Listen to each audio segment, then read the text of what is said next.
My name is Freeze. Learn it well, for it's the chilling sound of your doom. This is the way the world could end.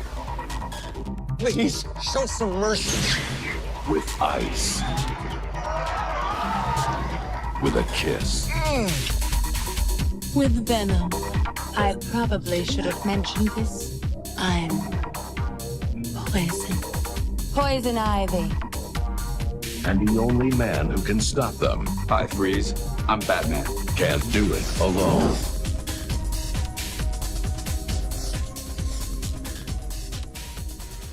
I heard the Burton films are worse.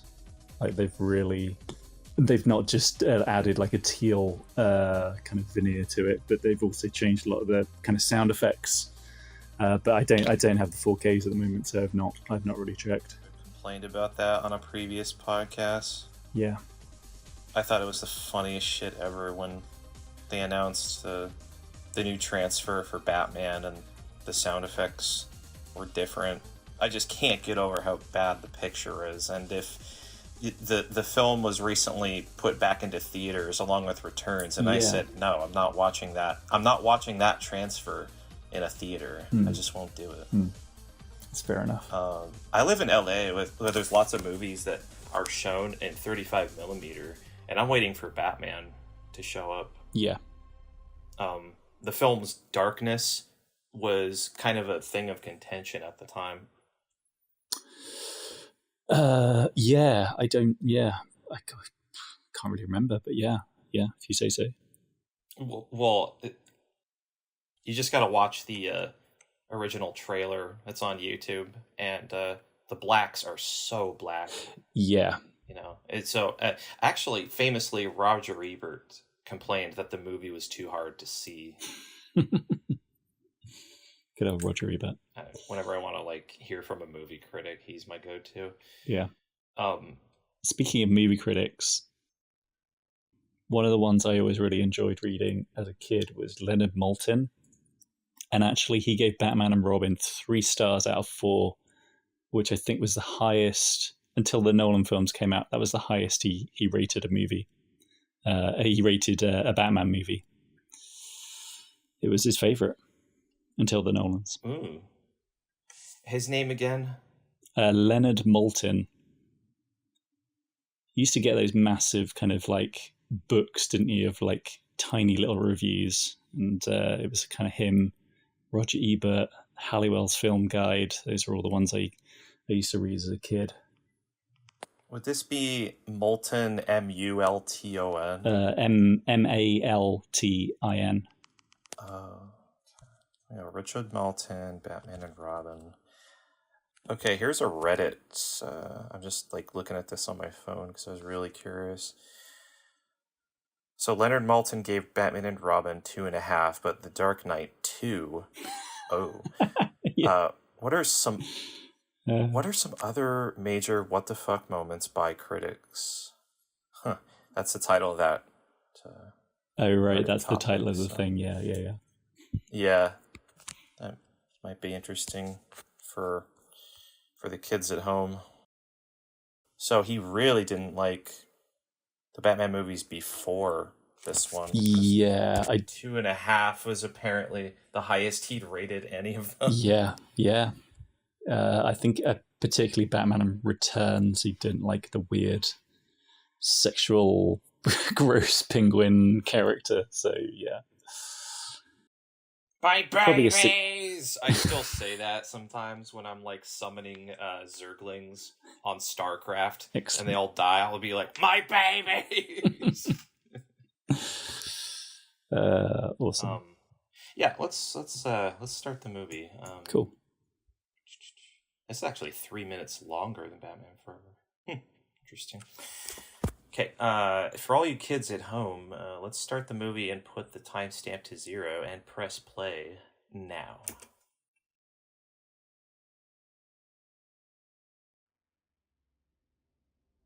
So, the sequel to Batman Forever. Yep, for better or worse. Last time we did the commentary for Batman Forever, you asked me, is Batman Forever a bad movie? I'm going to ask you the exact same thing about this movie. Is this a bad movie? Oh, undeniably, but it's okay to enjoy bad movies. That's a philosophy that I've had for the past couple years, which actually took me a long time to accept. I praised the opening credits of the last movie. Yeah. Which is a lot like Superman. I actually like these ones better. Yeah. The color is just so good. I don't remember the last time I watched a movie that opened with titles that had this much color. The last one I can think of was Spider-Man 2. And that was 21 years ago. That is amazing, by the way. The Batman and Robin logo coming together. It's immaculate. I think this movie opens really strong. And we go straight into the suit-up sequence. Mm-hmm. It's like the same structure. It opens the same way as the last movie. Yeah, is that a good thing or a bad thing for you? It's kind of weird for me because the beginning of the last movie was always a point of contention for me, a big compromise. You know, we've talked about the original structure of Batman Forever many times in other podcasts. I'm sorry, the music by Elliot Goldenthal is it's incredible right here. Yeah, if we're going to talk about like the strong parts of this movie, I think the score and the production design are two things which carry it quite a long way. And look at that. Robin's standing on his side of the Batcave. His logo over his dressing room. Batman's logo over on his side. Amazing. And just like, you know, can I persuade you to take a sandwich with you, sir? It's sort of like a joke that kind of breaks the mood. It's like the exact same thing as it's like the last movie. Yeah. Something I thought of the other day is that this movie is very much a sequel to the theatrical version of Batman Forever. It does not... they didn't really go out of their way to sort of reference or, I guess, pay homage to the original structure of Batman Forever. This is like someone... everyone was really happy with the last movie. You know, all 2 hours and 1 minute of it, and the tone and the kind of wackiness of it. This is very much in the same vein, down to the editing and structure. And this opening action sequence, as I'll get into, they're starting this off a lot like the last one. Yeah, that's always a little bit of an issue for me of how close it follows the structure. I wish it had kind of some new structure to it, but hey, you know, it is what it is. First gripe. Sorry, why don't you? Yeah. Go on. It might be the same gripe. Well, the first gripe is that they're not in the Batmobile together. That is true. Yeah. What's your first gripe? It's a toyetic movie, and you need Robin to have his own vehicle because then he can sell another toy. But no, my gripe was how bright everything is. Like nothing is in shadow at all. That's true. Even going down the tunnel, I remember that tunnel being very dark and a bit more kind of real feeling. Whereas instantly we're very bright and colorful. Yeah, you know, in the last movie when Robin walks his bike out of Wayne Manor through that tunnel. Exactly. Just look at that scene. It's way different. Yeah. Arnold here on this transfer and that suit, this is as good as this movie has ever looked, in my opinion. I didn't see it in the theater, but you know, I was so little, I wouldn't have remembered if this looks better or as good as it did back then on those original prints. But right here, I just think it looks awesome. Yeah, seeing it last year at the cinema, it's a really much like Batman Forever. It's a really big screen movie. You need to see it on a huge screen because it's just a silly Fred Flintstone. It's just a silly kind of. I found out on Facebook the other day that that's Chris Casamassa doing the dino stunt slide. And Chris Casamassa Mortal plays Kombat? Scorpion. Yeah, he plays Scorpion in the 95 movie. Yep. That's cool. There's our first taste of Robin's theme as he comes through the wall.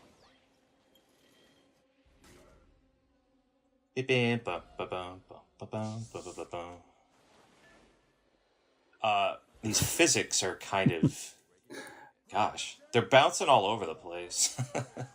I mean, we're only like a year or two away from like the Matrix, where kind of suddenly everyone was doing wire fu and stuff. But here it's really janky, and I don't think Joel cares all that much. Yeah, if you pay attention to the music again, it's the same music as the last one when Batman comes out of the elevator and fights the Two-Face thugs. Yeah, that's a great overhead shot there, just showing the huge scale of this set. Yeah. No, these sets were huge. The movie was huge, especially. Yeah. Like, they had to, pat down everyone to make sure no one brought cameras onto the set. So this movie was a big secret. A lot of us laugh and scorn at it now, but at the time, it was a huge event. It had to be kept very secret. Yeah. It was like one of the two big summer movies. It was this and The Lost World. Those were the two big ones. Well, Batman slid down that dinosaur, so we know who's really in charge of the summer.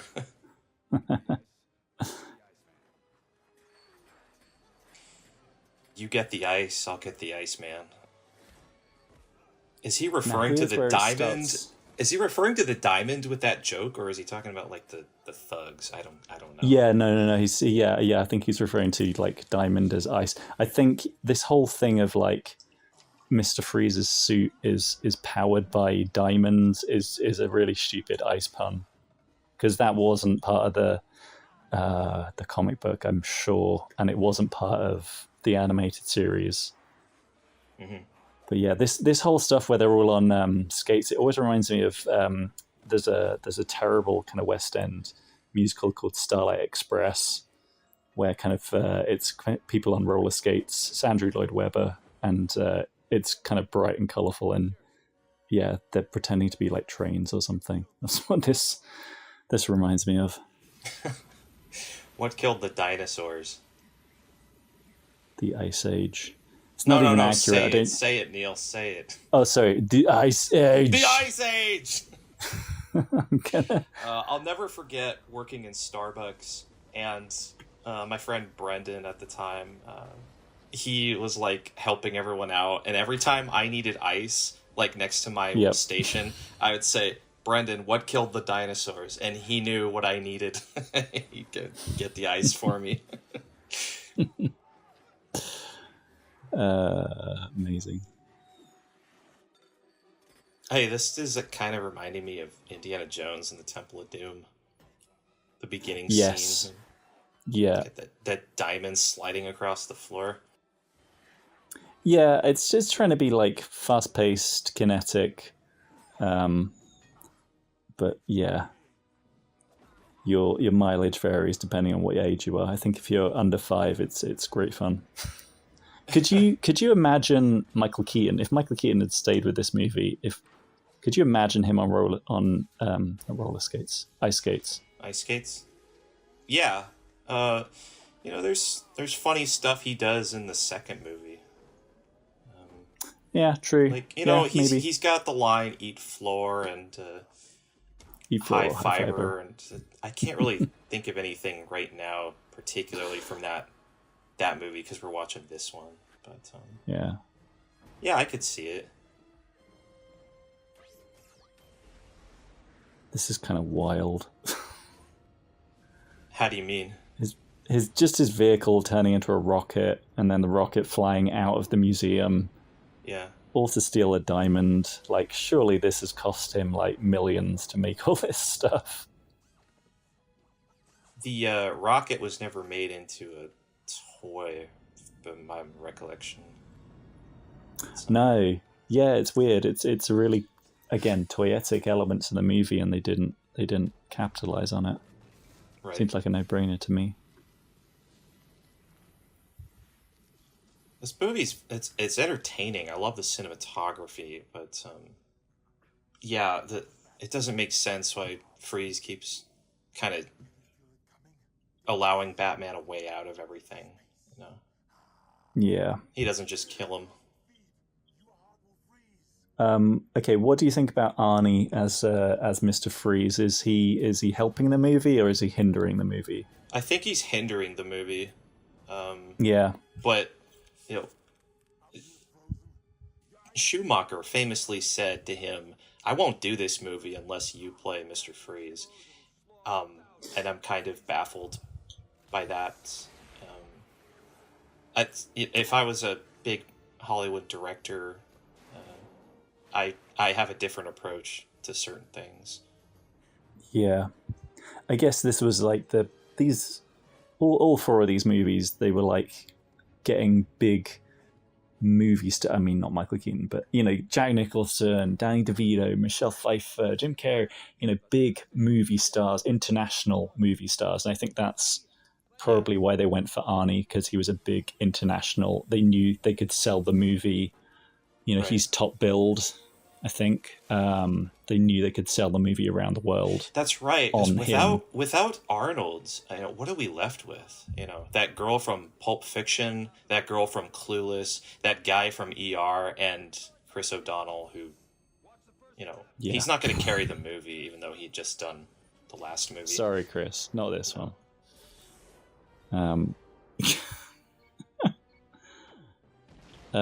Some digital stuntmen there. Yeah. I remember that being like a big thing. Like it was the first time they'd done a digital human being. I'll never forget watching watching looks a bit this. janky, but I think it's not too bad. It's not too janky. Oh yeah, it's not too bad. No, it looks good. I'll never forget watching this movie with my brother and dad, and when they come out of that rocket and the thing explodes behind them, my dad said, "Cool." Like, ironically, sarcastically, cool. Yeah, Robin's voiceover in this scene kind of bothers me. Yeah. He's really annoying when he's doing the woohoo and like woohoo, cowabunga. He's freezing the furnace, and that should be Batman's line, not his line, because he's had like Batman's not saying anything, and he's just blah blah blah. Again, like we were talking earlier about, like they're reusing elements from Batman Forever. This reminds me a lot of the whole, where he jumps off the plaza rooftop and kind of jumps down. And again, that was like a digital stuntman person doing that, wasn't it? I love the way this scene looks because the cinematography is darker. The snow as well is well done. It's stunning. Bit blood there. It's one of the best scenes in the movie. Sorry, what? Bit of blood there on Batman's cheek. Oh, poor guy. Because he kind of like mashed. Probably not going to stay there for the rest of the scene, though. Yeah, I was going to say the continuity is a bit off there. They've got rid of it. I think actually, yeah, if we're talking about like favorite bits of the movie, the whole kind of like stealing the diamond, the rocket going up in the sky, coming down the furnace, this whole bit is pretty fun. I'm not going to say fun. Good, but it's pretty There's fun. Plenty of leaps in logic, but yeah, this is Batman and Robin working together, doing their thing. Get some action, some ice puns, some nice cinematography, some great music. This, by the way, is probably my favorite cue in the movie. It's the Robin unfreezing, and then it crescendos and it rises. It's like a more somber version of the main theme. Yeah.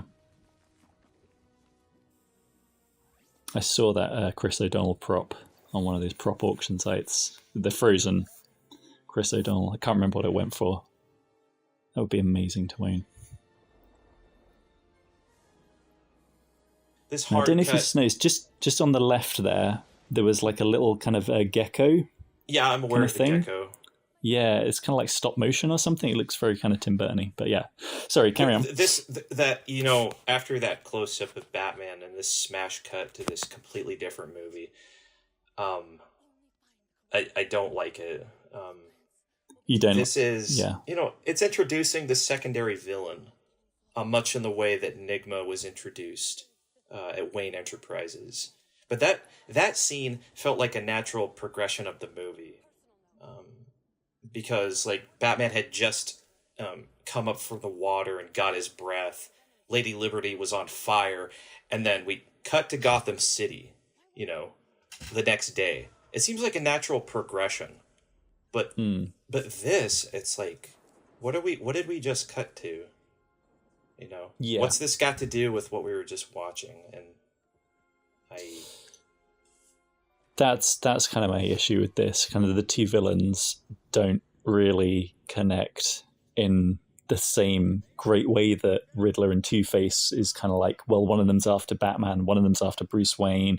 They're going to work together. They're going to do this and that. Like, their relationship is sort of like spiky, and Two-Face is constantly, truly going to kill Riddler any second. But yeah. I don't get why they went with Poison Ivy and Mr. Freeze. And Bane. And Bane. Three villains. Well. I love this sequence, actually. The Bane transformation, I think, is wonderful. It's like... It's nicely done, yeah. It's very tonally inconsistent. And it just kind of comes out of nowhere. We were enjoying Batman and Robin and Mr. Freeze. And then, like, 30 seconds later, this is dark, but I love it.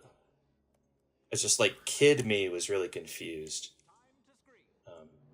There's a podcast from Mahler. I think it's Every Frame a Pause, EFAP. And Mahler said that this actually traumatized him. I mean, yeah, if you don't know who Bane is and what's going to happen to this guy, yeah, I guess it's kind of freaky, and it's very kind of a little bit fetishy with the mask and everything, and the spikes and the big codpiece that he wears. But yeah, I can understand that. Well, the voice work, whoever the voice of Bane is, I think is brilliant. And he is just like, he is growling at the top of his lungs, and the sound effects, the music by Elliot Goldenthal, it all works great. It makes it really intense. And then he screams even louder. Like, no, this actually scares me. I don't know what it's doing in my kid-friendly Batman sequel, but yeah, I think it's great. The theme that Goldenthal gives to Bane, I think, is great. This kind of plodding, lumbering, it kind of sounds like Chains. It's like a horror theme for Bane, but after this scene, Bane's just a henchman. This is really his best scene, is his introduction.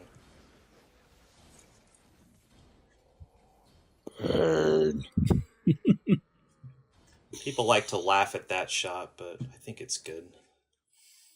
Of Bane standing up, yeah. Yeah, saying his name, kind of like a Pokemon. I think it works. Yeah, it's fine. It's fine.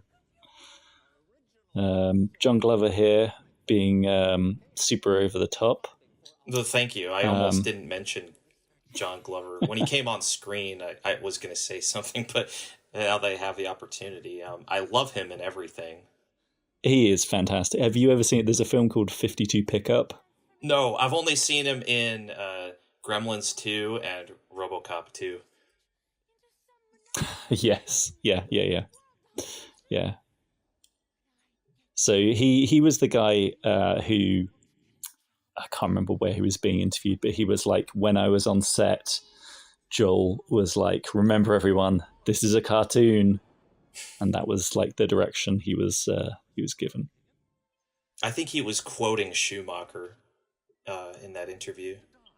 Yeah. I love the scream. He pushes her. I know it's a lot like, Shrek pushing Selena Kyle out the window, but Yes. it's just it's still Glover makes it his own. I'm afraid you'll have to die. He's just so sweaty. This is kind of freaky too. You're getting buried in the earth with snakes and rubble around you. That's terrifying. Yeah. The way that she just gets sucked down now. Yeah, and I'm sorry, but the lighting is so over the top. The flashing green lightning, it kind of works at the Arkham scenes, but here it's very nightmarish. Okay, now we can get back to the Batman and Robin movie we were discussing. Yeah. That whole sequence is kind of like a fucking fever dream that past 5 minutes.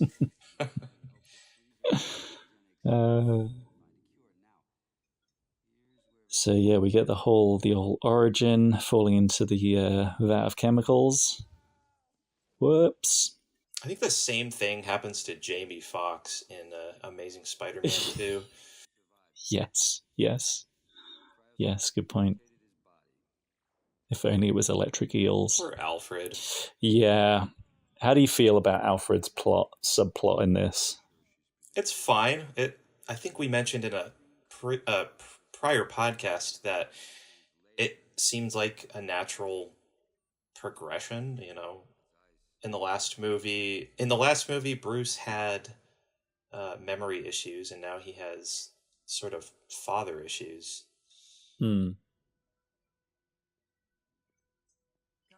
I wish they had done something with Commissioner Gordon, played by Pat Hingle, in this movie, because this was also his fourth Batman. Yes, true. Yeah. Technically, back in 1997, this was part 4 of your Batman movie series, whereas now I think people tend to see these as their own sort of, the 2 Schumacher ones as their own sort of thing. Well, technically you're full of it, Neil, because this is I'll fight anyone about that. Batman Forever is so different from the last one. I don't care that Janet and Lee wrote it as a Keaton Part 3. It ended up so completely different and this is so much in the same vein as the last one that they are 2 completely different. So you can be technical, but it's not going to sway me. Okay.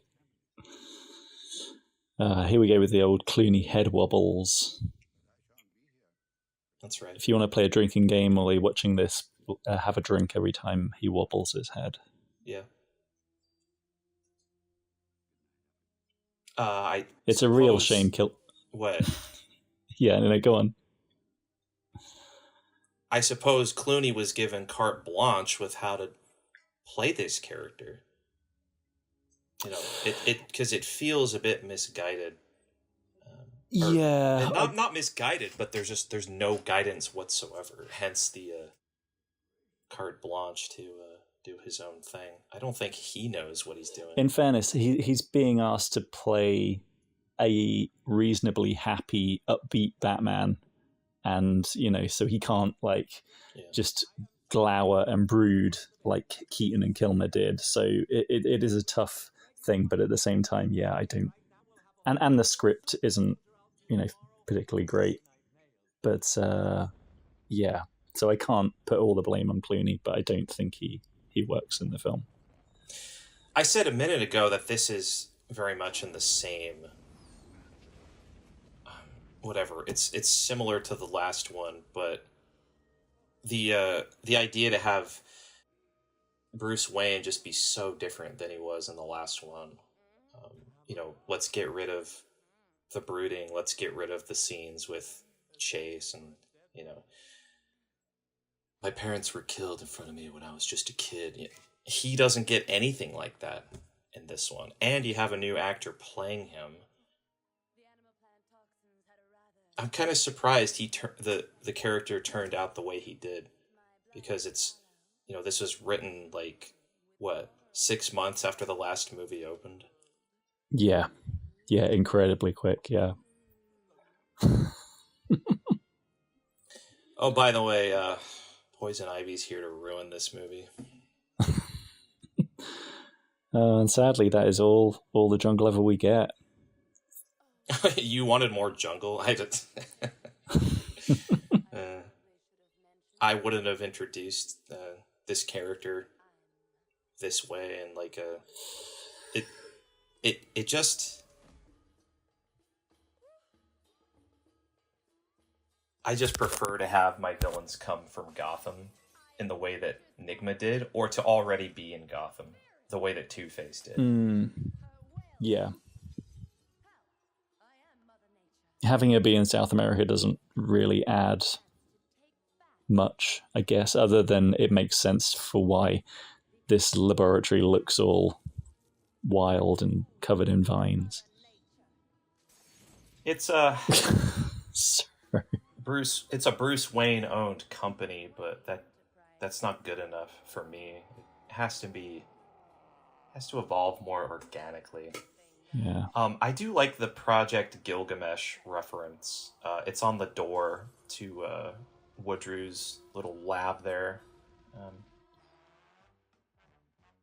Okay, this establishing shot I think is great.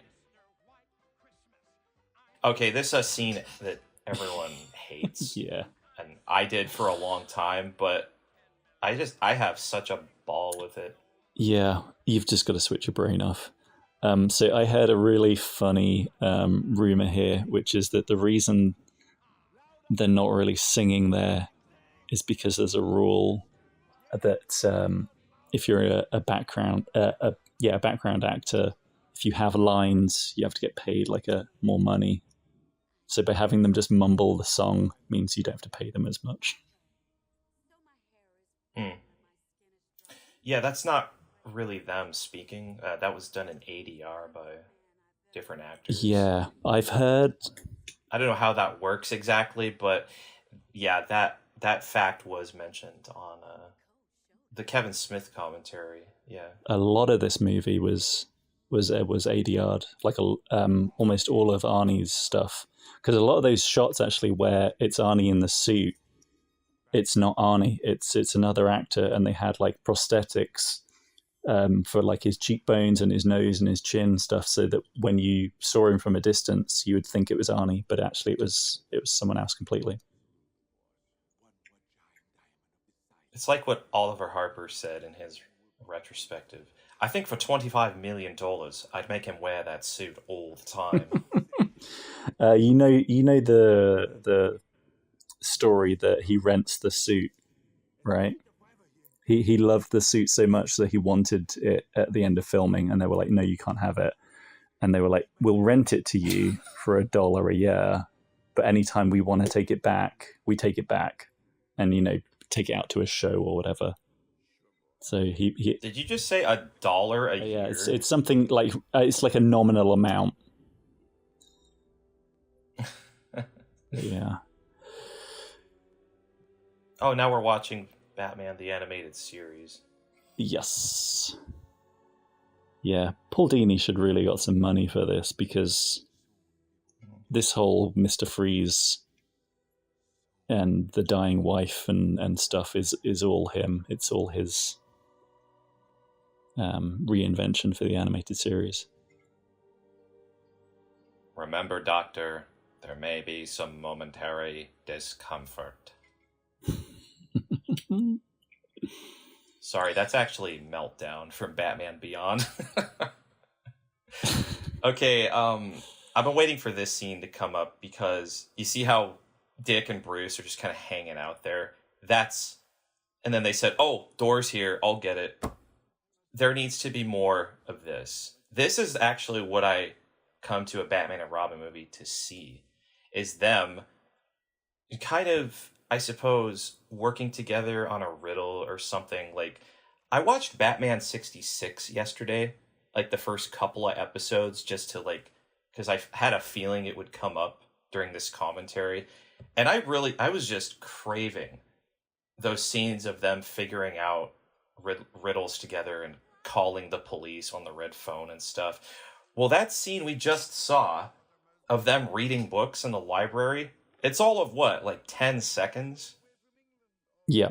There should have been a scene before that shot of them just existing. I don't care what they do, but if you're gonna call this Batman and Robin, give me Batman and Robin. And look at the time code, 30 minutes, and just That's just gone by. how much Batman and Robin have we really got so far? I realized that the scene in the museum and the rocket ship, all that was a lot of fun.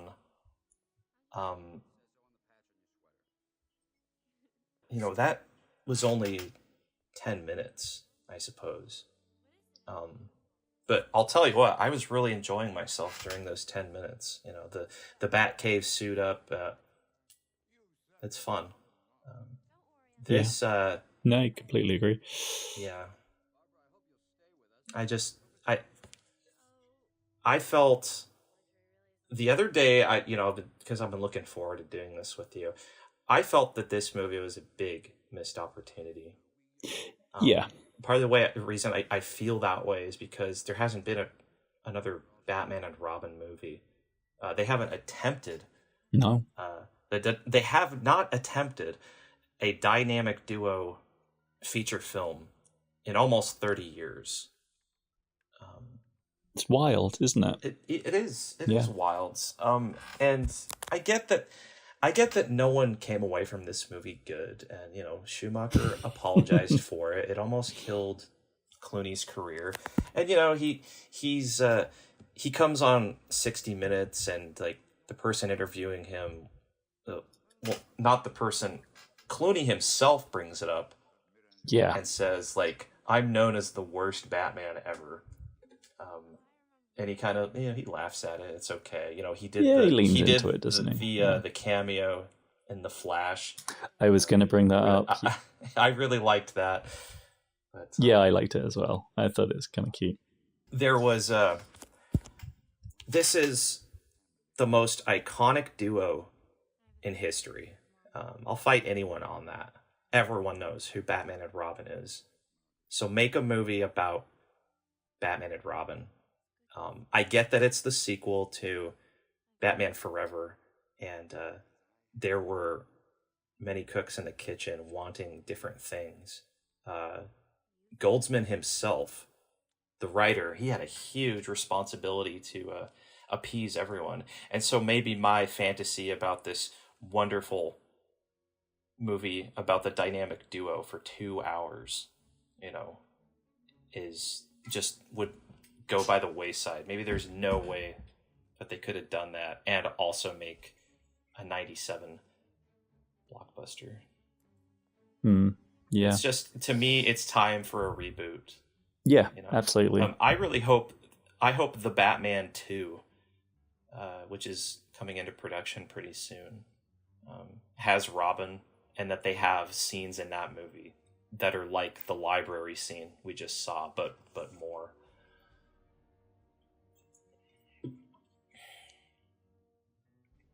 Okay, we could have glossed over Alicia Silverstone. We did, yeah. Introduction, Whoops. But I'll say this: I don't think she's very good in this. She isn't right for the character, in my opinion.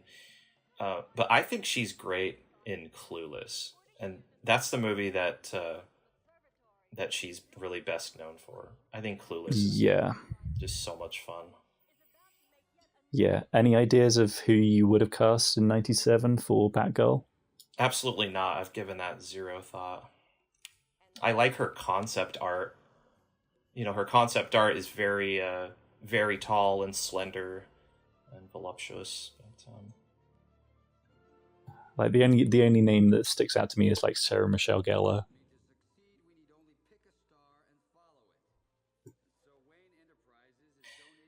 The observatory establishing shot is one of the best in the movie because, well,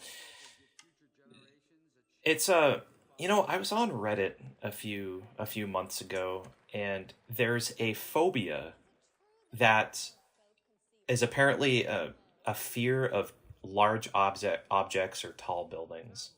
And this actually triggers some of that phobia.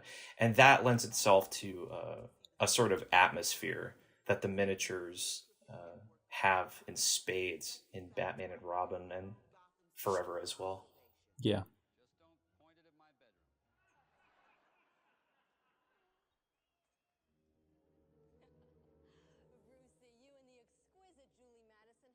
Oh, good. Gossip Gertie's back. Oh, look, it's Bitch Kane.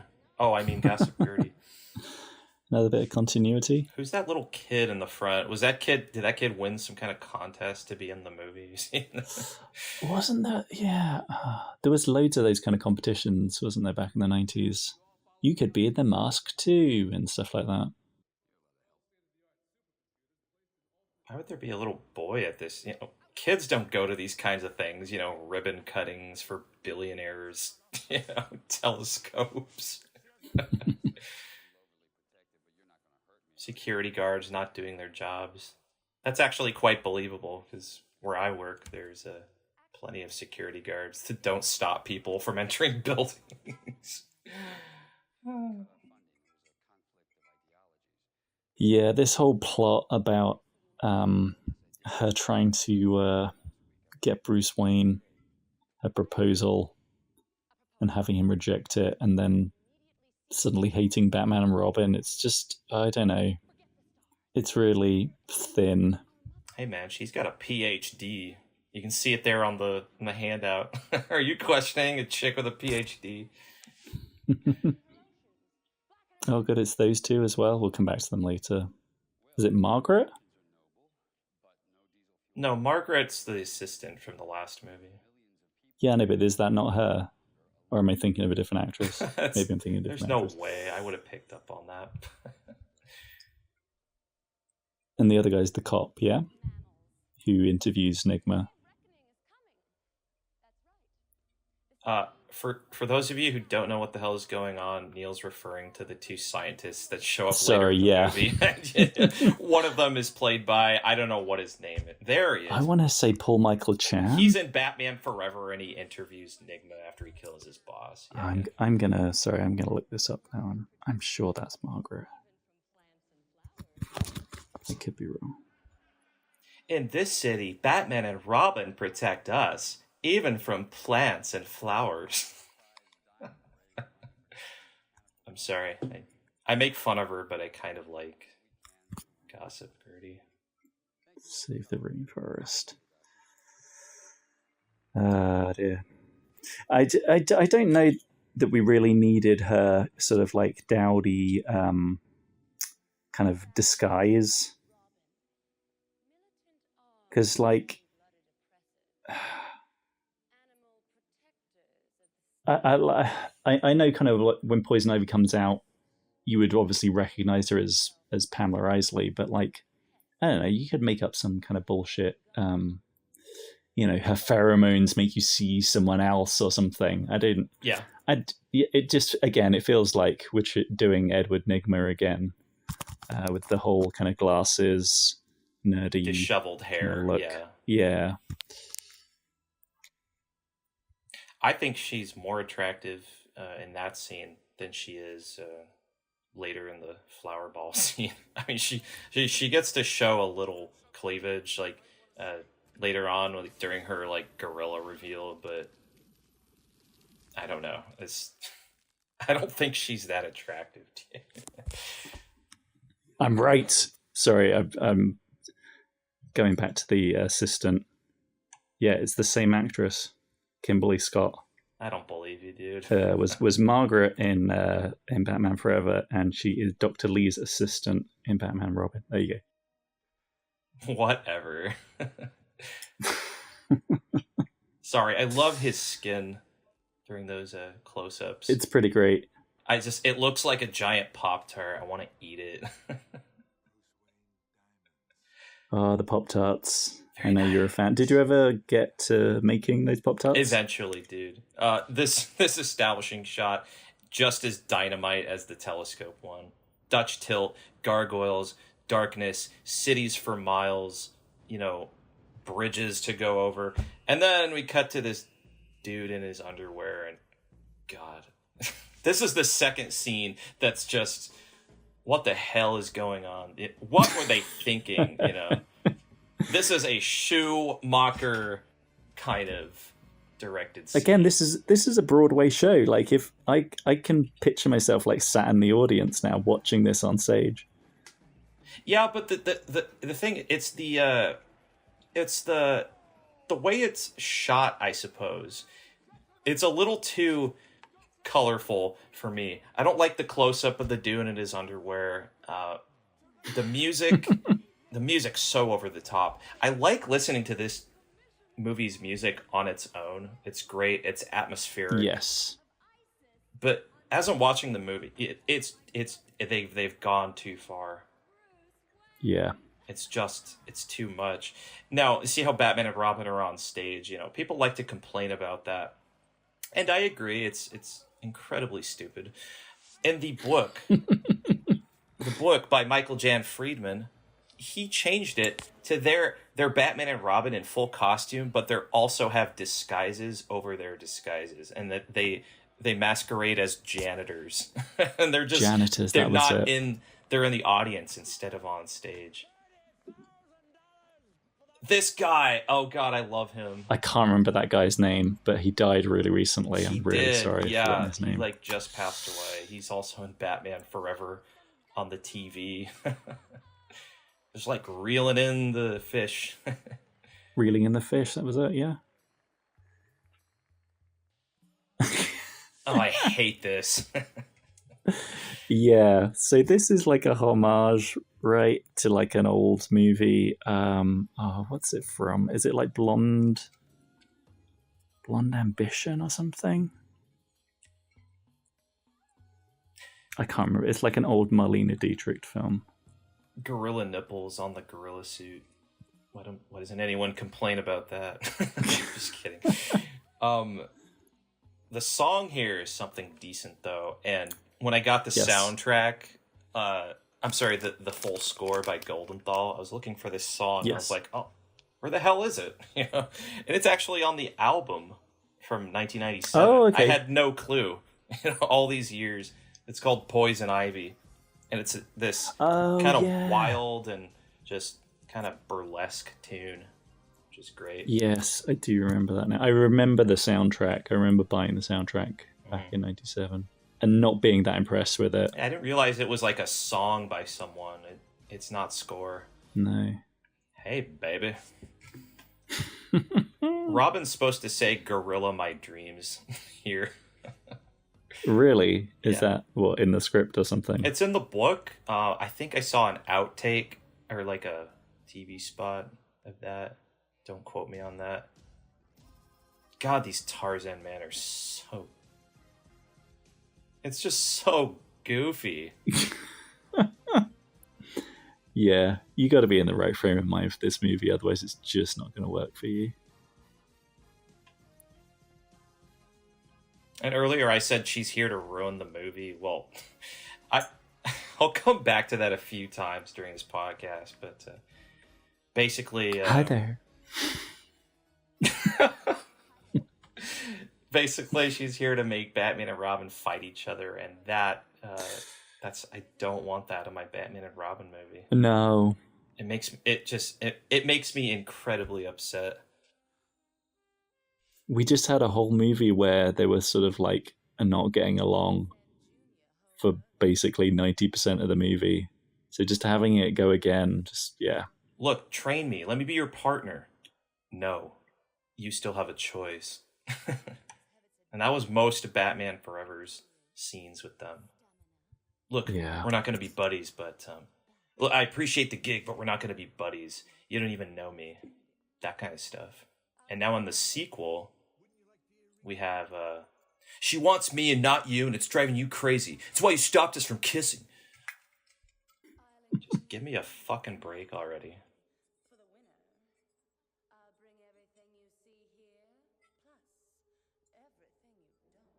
That's kind of cute, though. It's just, I'll see everything you see here and everything you don't. I'm going to use that sometimes. Pickup line.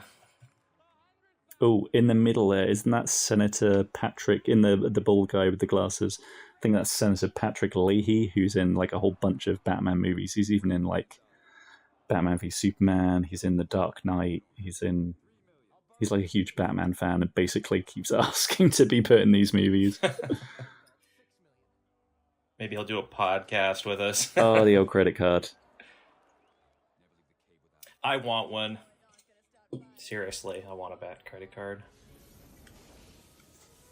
Yes, so you can get like a fake prop, and I think you can also get like a sleeve that you put over your own kind of card. But I would worry that would get stuck somewhere. What a jerk. He freezes two people before he's even done his introduction. Cool party. Now, if I'm not mistaken, his line, chill, is supposed to mean like, hey, everybody calm down. But you're freezing people, you asshole. How are you supposed to accomplish that? Okay, good lighting change here. Reminds me of the death drop during the circus scene in the last movie. Good mood shift, you know. The score by Goldenthal is really cool too. It's kind of this like synthesizer ARP kind of drum and bass. Really cool. There's a cartoon sound effect. Uh-huh. Need a compilation of those sometime. Throw it up on YouTube. Nice stunt work there. Yep.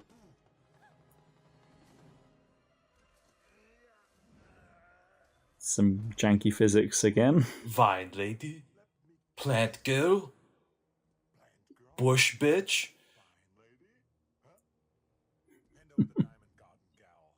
Garden gal, that's one I forgot.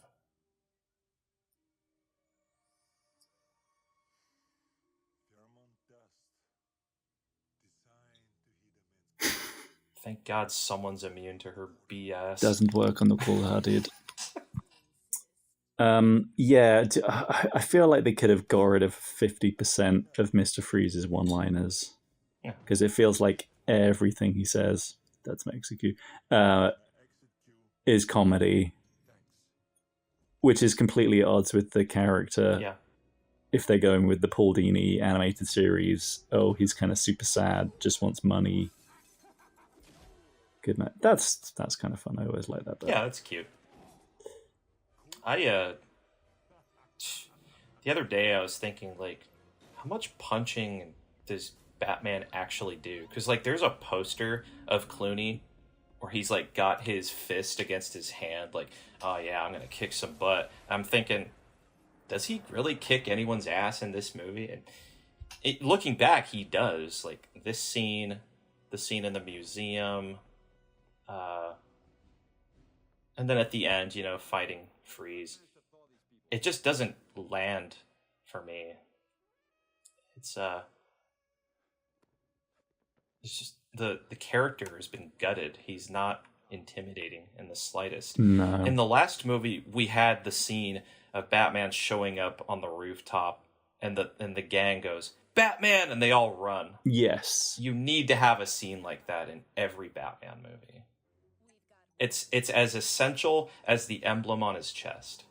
Yes. He's not Batman without it. Love this shot as well. Yeah.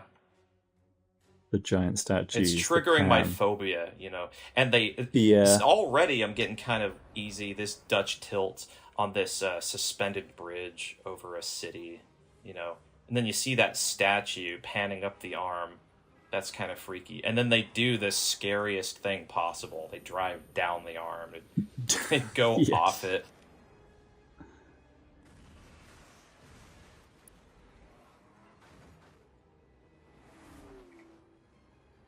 It's the first time we've seen their vehicles since the opening, and that was 45 minutes ago.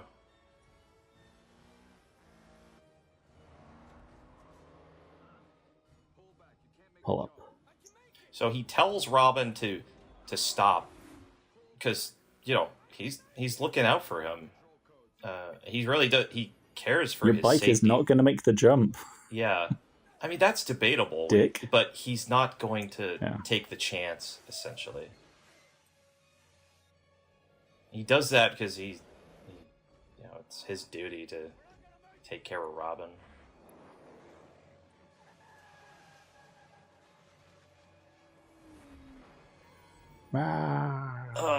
Please don't growl. God. It just, I'm sorry, that to see Batman and Robin have this kind of relationship, it's painful. It really is. I care so much about them, especially after the last movie. It's like seeing family members fight. It's not fun. So I love the laugh because he watches the Batmobile crash. He's got a great laugh right there. It really does feel like an outtake almost. Yeah. That's one of his only bits that feels like something that isn't scripted. It really just is him enjoying himself, enjoying, being free, being a supervillain. Much like Batman Forever there, I'm not entirely sure how Batman got his car down from the roof. Yeah. And in perfect condition, no less. Poor Chris O'Donnell. I feel sorry for him, because obviously he was, contractually obligated to come back. And, he's quoted as saying he felt like this was doing a toy commercial. I can't argue with him too much there. He had just got married at the time, too. Eddie. Mm-hmm. Yeah, he said that. Also, he was meant to be, like, around about the time Batman Forever came out, all the magazines were like, oh, he's going to reunite with Tommy Lee Jones for Men in Black. And then Will Smith came out with Independence Day, and I guess Chris O'Donnell got the boot, or maybe he had to do this instead. Who knows? But I'll have to look that up sometime. So he was supposed to play Will Smith's part in Men in Black, and I can kind of see that. I don't think it would be as good a film, but I could see him playing the Agent J. In the words of Will Smith, I make this look good. Yeah, you would not have your hit tie-in rap single from Chris O'Donnell. It's such a fun movie. I love MIB. I like this scene as well. I read this entire movie in novelization form, and when it got to this scene, I'm like doing 10 takes of every line, especially Alfred's, to get it just right, because Michael Goff's performance is the blueprint for me. I couldn't just do my own thing. I had to do it like him. He died a long time ago, but he's not dead to me. Michael Goff is immortal in my eyes. He's still my favorite Alfred, I think. Who played him in the last movie? Was it Andy Serkis? Yes. Yeah. Probably my least favorite Alfred. Well, he doesn't. He just doesn't have much to do. Yeah. The way the character's written is not. It's not nearly as nurturing or, introspective. That was a nice little look at a younger Alfred with a younger Bruce, and he was there when he's paying respects to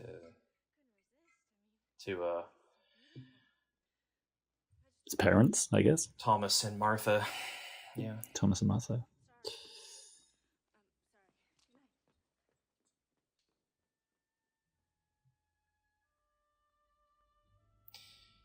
We just got the little scene of Barbara going, yeah! And that makes me cringe every time. There's lots of moments where it's just like, oh, brother, trying to make Batgirl tough. Yeah. But that establishing shot of Arkham, I think, is wonderful because it looks so much. I mean, it looks exactly like it did in the last movie. And there's even like a close-up shot of the it kind of looks like a cathedral, or it's like a tower. It's basically, I think, the same cell that Two-Face was in. Yes. Yeah, or it's the same tower. Yeah, yeah. There's like a walkway. You know the walkway that Dr. Burton goes down? Yes. I think it's the same cell. It's like the cell that the main villain is always put in. Yeah.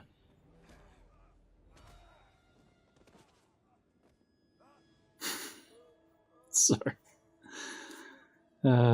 This is kind of creepy when, you know, he gets up. Yeah, his is. eyes are like red. His eyes are all black. Yeah. It's kind of like Uncle Fester.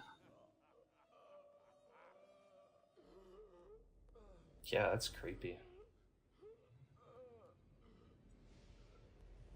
There's moments of darkness in this movie if you look hard enough. You know, we had the scene with Bane. We had this. There was that scene of Pamela sinking into the earth. Yeah, there's some creepy stuff. If you want to look for it, it's there.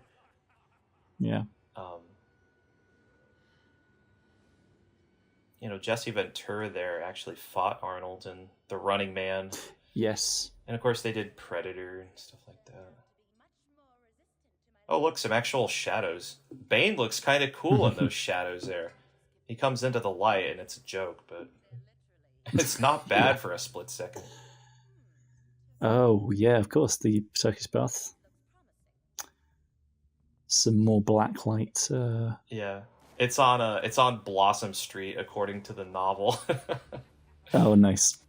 Nice. Whoa. On the left there's a big statue. There's like a chick showing some cleavage there. Loincloth and everything. I love all the little hidden statues in these movies. Yeah. The statue budget must have been huge. Now this to me is strange. The gang, it just looks too similar to the alleyway in the last movie.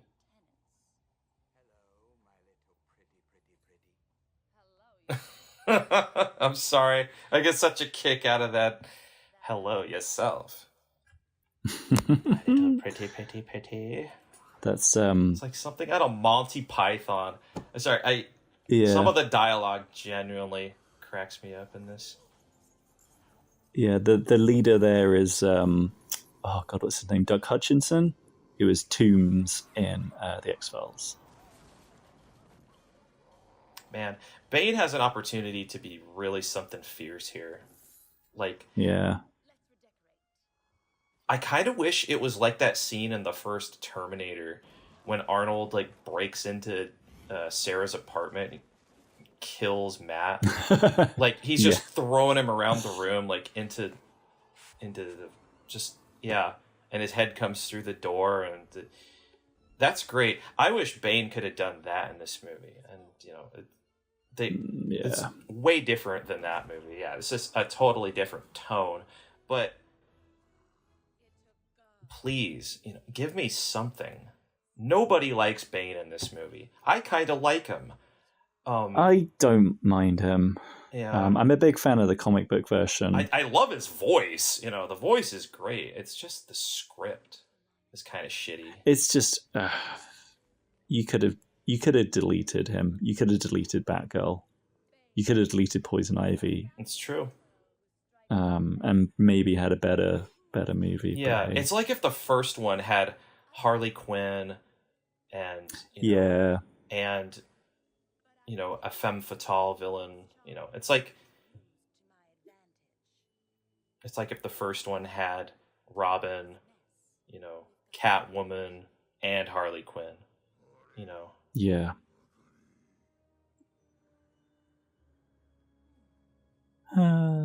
Sorry, I'm preempting the flower there. Oh dear. Julie Madison, Elle Macpherson. Julie Madison. Yeah. She's she is not. I mean, this isn't like they didn't invent this character for this movie so he could have a girlfriend. You know, she's in a lot of other Batman stories. Like I know she has some comic book appearances. But yeah, Elle Macpherson is not an actor in any sense of the word. It's a shame they just didn't cast someone. Again, they're casting her because like I've got like a whole stack of magazines, and it was just like another person that you could, get some photos for and put in whatever US Weekly magazine or Empire or whatever. Same with who was it? Is it Vivica A. Fox? Earlier we skipped over her, who was the kind of slightly slutty hench woman for Mr. Freeze. Oh, that character. Yeah. Talk about your cold shoulder. Yeah, we missed her. I don't think she shows up again. She does not. But, I don't care. No, it's another sort of like, oh, do you remember when we had Drew Barrymore and Debbie Mazur? Like, let's do that again. But it doesn't make any sense because you got two completely different villains. But hey. I kind of adore that scene of, by the fire. That's the same set, in fact, same part of Wayne Manor that they've used in this movie and the last movie as well. They're sitting by the fire in the last one, in that scene where Alfred and Bruce figure out the riddles. I really like all the scenes that take place in that little living area. Yeah. And just the idea that he's just like distracted and thinking about her and like imagining her like in the room. You could have had like a much subtler movie where, that kind of thing crops up and like he's not sure if he's seeing her or if it's a figment of his imagination. Oh, Corey Haim there. Mm-hmm. Briefly there as one of the bikers. There's two banger songs in this sequence. The first is Fun for Me, Moloko. Yes. And the second is Underworld? Moaner from Underworld. Yeah. I adore Underworld. Well, at least their 90s stuff. They kind of fell off after a while.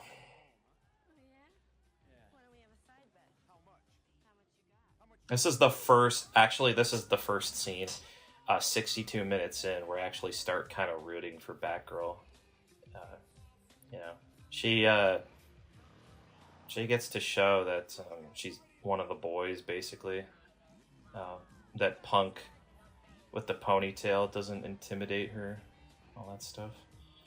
And then we find out in a minute she's doing this so she can, I guess, give the funds to Alfred. Yeah. Another great establishing shot for this scene as well. There's like a moving crane in the background. I won't talk about all the miniatures and establishing shots in this film, but they're all great. Yeah.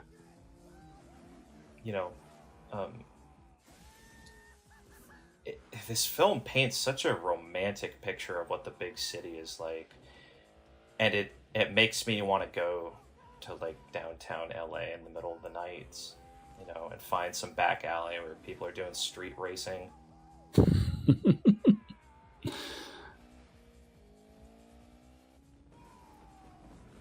It's so many fireworks just going off. And There's a lot of small touches like that in this film that don't make sense. They're there for spectacle, but this is actually one of my favorite scenes in the movie. Yeah, just it's pretty cool for entertainment, and the music reminds me of what was popular in the dance clubs at the time and MTV. Raves were a huge thing at the time. I was too young, but the culture was super into raves and this kind of EDM. That's racist. Sorry, it's a Cinema Sins joke.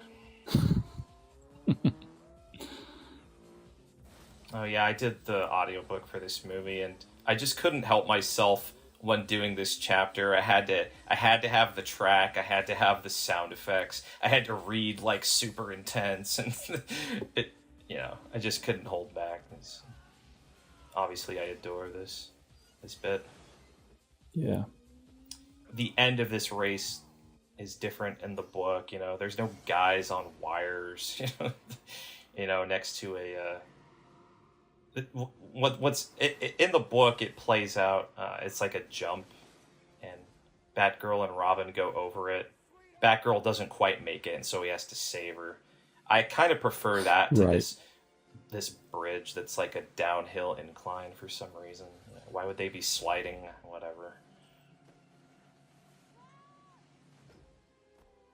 Yeah. So in the book, it's not really a trap that Spike sets for them. It's just the end of the race, you know. Oh, okay.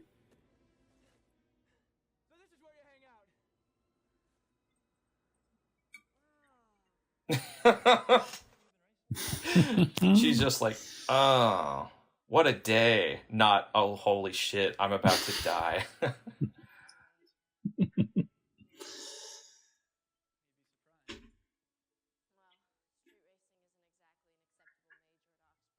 Yeah, we're back in the old garage again, aren't we? This is with the Vincent Black Knight. This is exactly where, Alfred had that tray, and he's just like, I'll just toss this away then. Al, wait up.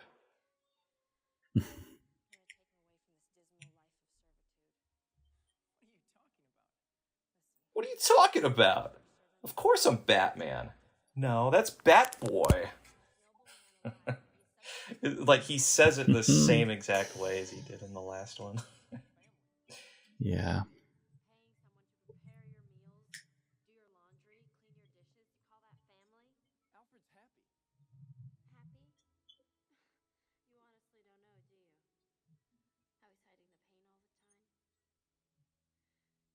Now we get a big revelation. Who would have thought? Yeah. I always thought she said I was hiding the pain all the time, but it's really, can't you see how he's hiding the pain all the time? That took me a long time to find out. Wow, this set is actually kind of dark. I like it. It's because it looks like Batman Forever. That's how it should be. I mean, it's the exact same cinematographer, isn't it? It's Stephen Goldblatt again. Bruce, but just, I guess, Bruce is a man who lives in the shadows, literally and thematically. Now this is great. A lot of people love this.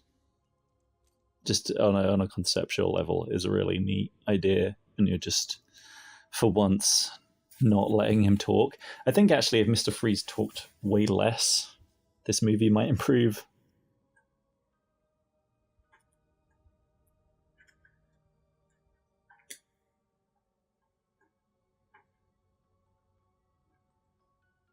There's some great scenes in this movie if you look hard enough. If you look hard enough. Oh, the old idea of the cold beam as well. I'm sure that's from the '60s show. Yeah.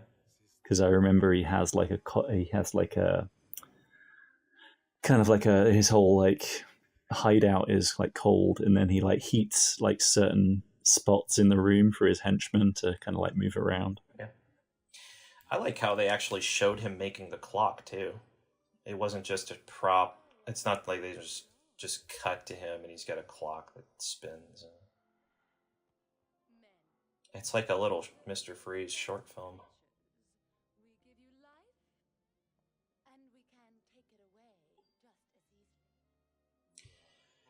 Go away, Uma Thurman. You annoy me.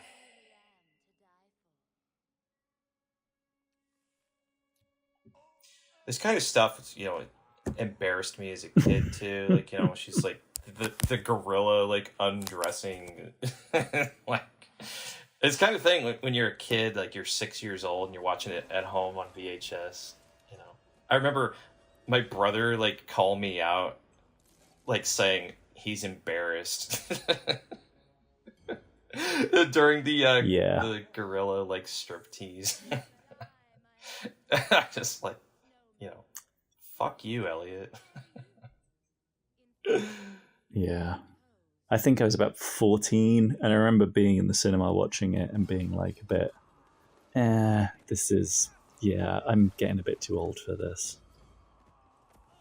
But now at 42, I'm like, nah, this is pretty fun. It's cute. I don't care about it being, yeah. We missed the Riddler and Two-Face costumes there in the vault. Any thoughts there? It's cute, but Is the implication there that they missed an opportunity to tie up the box? You know, I think this movie could have done with a news report or voiceover of an anchor saying, like, you know, all copies of the box were sent back to the retailer and people don't use it anymore.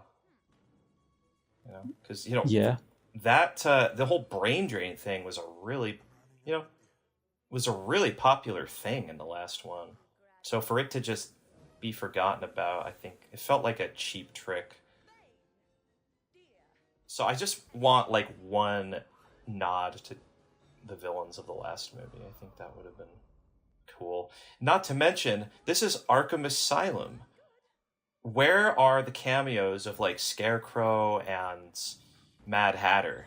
You know, that's actually in the book. Oh, are they? Which I thought Nice. was really neat. Yeah, we get cameos from Maxie Zeus, the Riddler, Mad Hatter. It's all there. Maxie Zeus. So I mentioned at the beginning of this. That's great. This movie's a real missed opportunity, and I can sum that up in like basically what's come after this. There hasn't been another real like Batman and Robin feature film, and there's a lot you can do with the dynamic duo that just this movie doesn't even touch.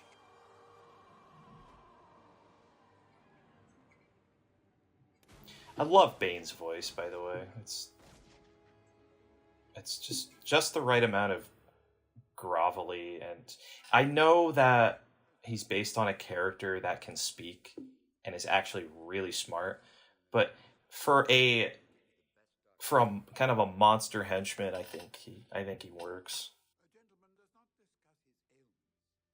Yeah, Monster is a good, the whole kind of origin is very kind of universal monsters, Frankenstein sort of. Yeah, I just wish he got to murder someone in this movie.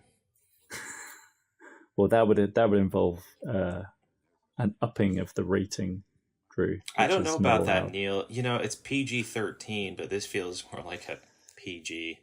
There's ways around these things. You know, the animated series had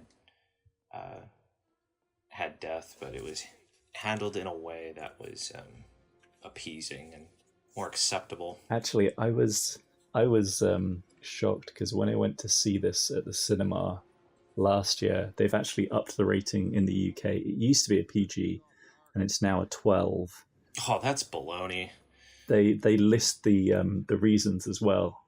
So the two reasons were, one, the Batgirl suit-up scene.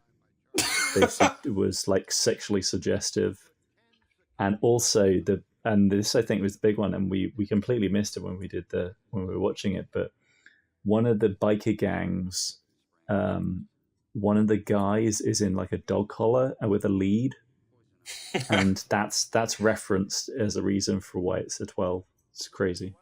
Hilarious. Now this scene, there's lots of scenes like this in the 66 show, and you know they're not fighting; they're actually resolving. They're coming to an agreement. They're like, yeah, fuck Ivy, you know. She's bad, you know. So totally over it. As short as it is, and plus Gordon was talking to them. That's Gordon's only scene with Batman and Robin in this movie. They should have had one at the beginning. Instead of the intercom in the Batmobile, he should be talking to them at the scene. Yeah, poor Pat Hingle. He doesn't get a lot to do. And what he does is embarrassing. I loved him in The Land Before Time. Is he in The Land Before Time? Yeah. Littlefoot found his grandparents. Oh, they all lived in the Great Valley for generations to come. Oh, wow. It's like he's in the room with me. That's awesome. 2 guards are dead. He's holding a third hostage. Didn't see this one coming. I really like I really like him in the '89 movie. He genuinely feels to have like some presence and command of the police. Yeah. He just gets kind of weaker and weaker in the other movies. I think Bob like points a gun at him. He's like, "Don't move, or I'll do Gordon." You know. Yeah. Yeah, this is super 60s with the lighting and everything.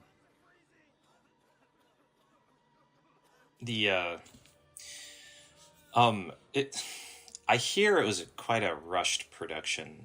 And part of the reason for that is just like, there's that interview with Chris where he's like, I think the second one came around a little too soon. Yeah, it did. It's like I was doing premieres for Batman Forever, and a few months later I got the call to do Batman and Robin. Yeah. And Clooney is at the premiere for Batman Forever. Like, that's was right. He being I love that. Approached then, probably. I miss Val. I really do. Yeah, yeah. Did you see The Saint? The Saint? I don't think I've seen that one. I can understand why he did that. Oh, yeah. There's that interview where he's like, well, I had agreed to do another Batman, but I signed on to do The Saint. So I had a scheduling conflict. And then Joel is like, I wasn't mad that Val wasn't doing the movie. I was mad that at the 11th hour, I was told Val wasn't doing the movie. Yeah. And it's like Batman 3 was written for Keaton. I feel like Batman 4 was probably written with Kilmer in mind. Yeah, probably. Batman 5 was written, if it ever got that far, with Clooney in mind. I guess.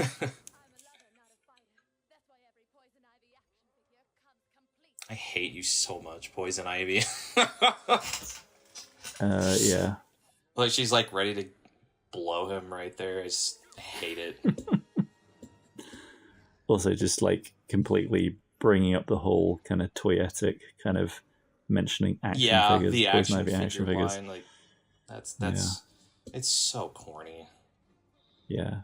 Did you I heard the rumor this was so rushed they had like some of the toy design team doing concept art for the movie, like designing some of the, which is wild. It's a classic movie mistake. Everyone talks about it. This was the toy movie, right?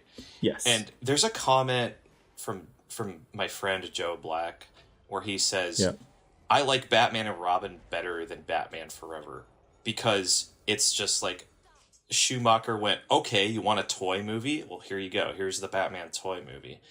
And he thinks that Batman Forever was fucked with and like totally changed in the edit. So, and then he said that he likes how this movie leans into that goofy 60s aesthetic, and he says it's like consistent and fun and that it works and that you're just not down with it.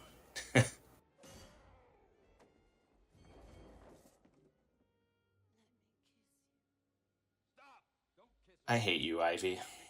Jogging up the stairs. I know Batman and Robin are going to fight some more. Thanks to this dumb broad. Yeah. I'm sorry.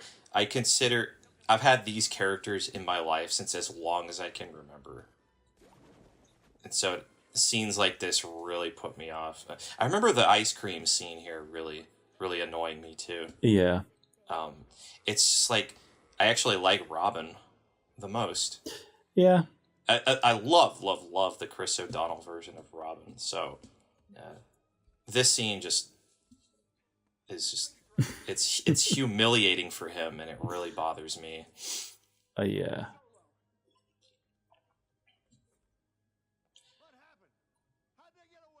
How'd they get away?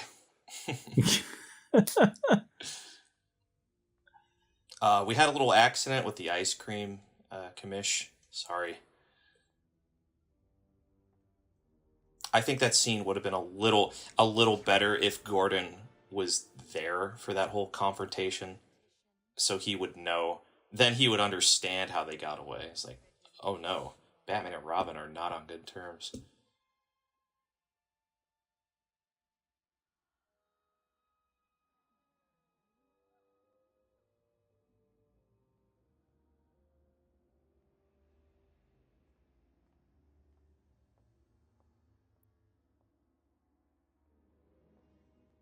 I was gonna say, yeah, I like Chris O'Donnell in this movie. Like you, I feel sorry for him. He doesn't really. He looks cool, but doesn't have much to do. That's true. I'm glad you mentioned how he looks, because I've been meaning to mention this to you. I wish he would have been in his red and green Batman Forever costume for like the first half of the movie. And then as their relationship kind of comes to a boiling point, that's when we get the kind of Nightwing costume that he has now. Yeah. A lot of I've seen like some of the early storyboards and that museum thing. I guess at that point they hadn't figured out the costumes, but he's wearing the old Robin costume. He's wearing the original That's Robin very costume. cool. You gotta show me that. Can you like throw that up on your website sometime? Yeah, I will do. Yeah. Yeah, that would be a real treat.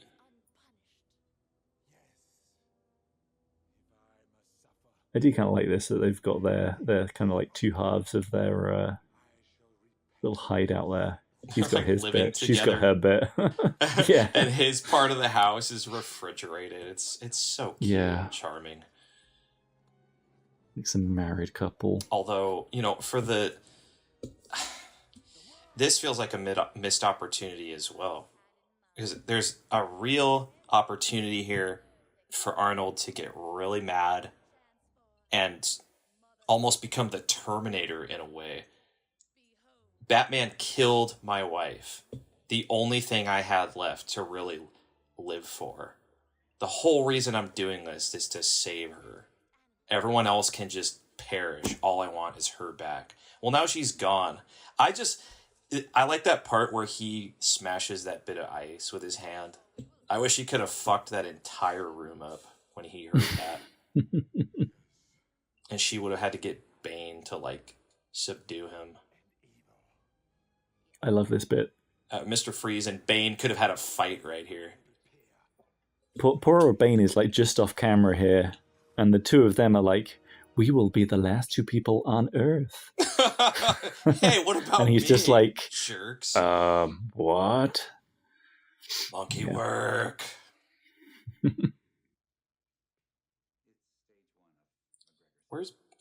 Where does Bane sleep, Good question. Does he sleep? How's Bane supposed to use the toilet once in a while? Who knows? He's got that massive codpiece on. Maybe that's why he's so angry. Maybe he pees in the suit, and that just becomes part of his, like, venom supply. It all just goes into his skull. Lovely thought. Okay, that's great. That shot of Clooney just standing there mourning. It's probably the only shot in the whole movie like it. He's not smiling. He's not wobbling his head. He's not having a flashback. There's nobody else in the room. It's just him looking at Alfred, and there's some nice lighting going on behind him too, with like the water. Yeah, if this movie had dropped some of the dialogue and just gone for just some silent scenes. Yeah. Batman 89 is, that great bit where you're following Keaton, who's being followed by Vicky Vale as he's like wandering the streets, and putting the roses down. Yeah. There's no dialogue to it, but it's just, just works better than having the characters speak their thoughts all the time. As much as I like and want more scenes of Batman and Robin together, I also like scenes of Batman on his own. Around this point in the movie, there's a wonderful scene in the novelization where he sees Alfred And he actually goes to Barbara's room and said, "Hey, are you all right?" And she kind of shrugs him off because she's trying to figure out the secret of the Batcave. But then he actually goes to the Batcave, and he's on his own. And he says, "Alfred, if you were here, I could really use some help." And that's when Computer Alfred shows up. And they solve the mystery together of That's cool. Poison Ivy's identity. And I love it because it's just Batman on his own. Yeah. There's a lot of characters in this story, but there's one scene where he kind of does something alone. Yeah.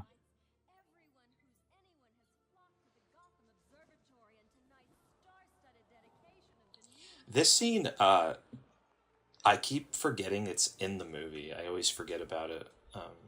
Because it's like, there's 3 scenes that take place in this observatory set. But this one always kind of eludes me. It's like, nothing much happens. No. And part of the reason is because there's a deleted scene where Julie dumps Bruce in front of Ivy because he's under the spell, right? Ah, right. That didn't make it to the final film. Yeah. See, look how hot Ivy looks just in her regular clothes. She's more desirable without the silly costume. Unfortunately, she's here to make a joke out of Pat Hingle. Just like, you see how she kind of brings down everyone else in this movie? Because they're just like, they act so stupid when she's on screen. It's frustrating to watch. Yeah. Again, we talked about this before, but like I feel like it's Poison Ivy is meant to be like a kind of sexy seductress character, but this is a kid's movie, so you've got to make her the people who fall in love with her be kind of like goofy and silly, and that sort of like and see this she dusts him a second time, and this movie, it makes you kind of sit in the whole, like when she's on screen, it really makes you sit in it. You know, she gets these close-ups. She does the dust multiple times. And you know, and the sax music by Goldenthal, it you know, you can't just like get it once and be like, okay, I get it, next scene. It really makes you sit in it and focus on her. And that's what I really find just slightly infuriating. I do like how Bruce kind of gets a whiff of the scent there, you know. There's that podcast that Superhero Stuff You Should Know did. They did a podcast I really enjoyed called Who is the Smartest Batman? And Clooney's Batman, this one, they put it number 1. Because, like, for example, he's aware that by selling the Wayne diamonds at the flower ball that Mr. Freeze will come and crash the party. He was right about that. And there's other examples of that throughout the movie, you know.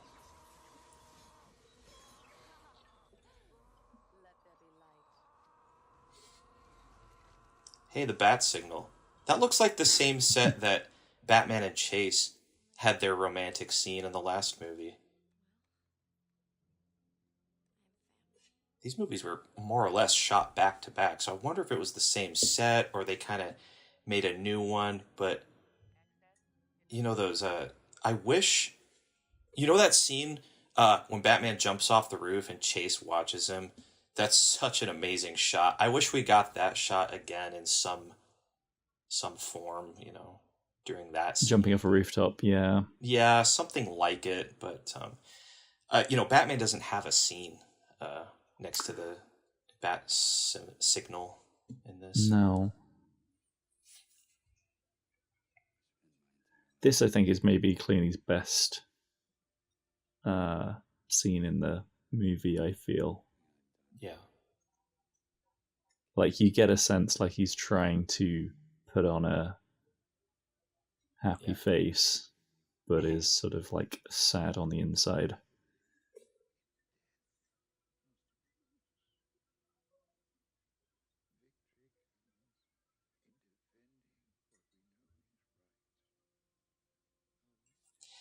these scenes don't mesh well with the rest of the movie because But yeah, it's a different I don't know, movie. Yeah. It is a different movie essentially, but I really like this nevertheless. There is one scene in the book. There's one line of dialogue given to Bruce in the book where he says, "I love you, old man. I love you with all my heart." And I actually said that to my dad over the phone the other day because it's like, we're all getting up there and life is short. And so if you have an opportunity and you feel so inclined, I suppose, you should say that to someone you love.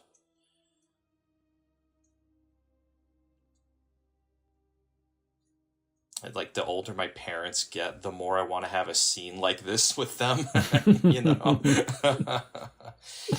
Alfred has a great line in this movie too, where he says it to Barbara. He says, "I'm looking for my brother Wilfred. You see, as one grows older, one yearns for family." And such a song never rang so true. I'm going to be 35 next year. Yeah. Which, I'm basically Batman's age. I'm not Alfred's age by any means. But it's still... I don't want to get old, man. No, I know. Peg. No way you'd ever have a password that would be 3 letters. Insane. I do. Really? Try to figure it out, Peg? Man. Amazing.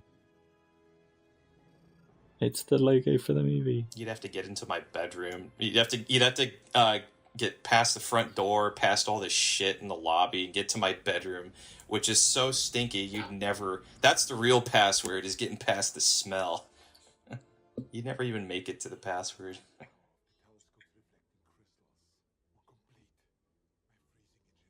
You're just so fucking gorgeous, Batman and Robin. It's pretty cool. Look at the neon sign reflecting on the windshield. Yeah. I don't know if you'd noticed, Arnie has stopped having there was a bit where, in the first part of the movie where he's at the museum, where the inside of his mouth was lit up. So they actually put like a light inside his mouth. And apparently the battery started leaking and he started swallowing battery acid. Gross. Which, being Arnie, I don't think he really cared about. But yeah. That's why later in the film, he doesn't have that. I do love this Batcave set. It's not as good as the Forever one, but it's not bad. It does seem a little bigger than the Forever one, maybe. I'm not sure if that's really true, but it's how a set feels, not necessarily like how many square feet it is, Robin's theme is so good. Yeah. I wish this theme for Robin that Goldenthal did was in something else. I just wish they'd use it. Yeah. Someone should use that theme for something else. I don't care if it's in the Lego Batman movie. Just use it one more time. Yeah. There was talk of doing a Robin spin-off or a Nightwing spin-off. But obviously that didn't come to pass. And then the best line in the film. Maybe. Well, it is for me, because it reminds me of being a kid and watching it on VHS. My brother and I cracked up at that. I still say it sometimes, and he knows what it's from. Who is this nutball? Oh, and this bit, too, we laughed, too. I was like, why is he saying... What is he saying when he puts down the icicles? Like... Elliot's like, I think he's counting. But no, he's just saying bomb every time he puts one down. I guess otherwise you'd be like, what the hell are these? Yeah. That's true. Icicle-shaped bombs. Sort of, yeah. It's probably an ADR thing. Yeah. Like, you figure out later. Some of Two-Face's ADR in the last movie really annoyed me, but... I get why they do it. It's like for information, For information, yeah. And also just, I think this movie, just the sets were so huge, just the audio probably didn't sound great.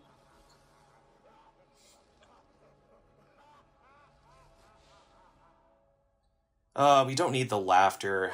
It would have been better if he was just stone cold faced there, but yeah, like you say, he's meant to be like, gonna go scorched earth, or not scorched earth, but Yeah. It's just the reason I feel Shouldn't that way. I get that people complain about Arnie, the over the top performance, but I have an actual reason for wanting him to act more cold. It's because I feel like he should do a transformation or like a turn after realizing after learning that his wife has been killed. Let him be different after that. That's why when I voiced the book, that I dropped Freeze down an octave for like the last third of the movie, and it's when he finds out that the wife is dead, or so he thinks. Bat butt, just like the sonar suit scene in the last movie, and of course the beginning of this one has it too. This is one of my favorite scenes in the movie. First of all, the Robin emblem, I think, is really cool. But also the lighting, there's some choice shots in this as well. Robin's silhouette in front of the symbol. Hardly any music for this scene. It's kind of creepy. There are all sorts of neat sound effects. Like when the sort of leafy drapes drop down behind Robin, you can actually hear laughter. That's creepy. Yeah. They don't really go. I would have lit the scene a little darker, but I like the mood that this scene has.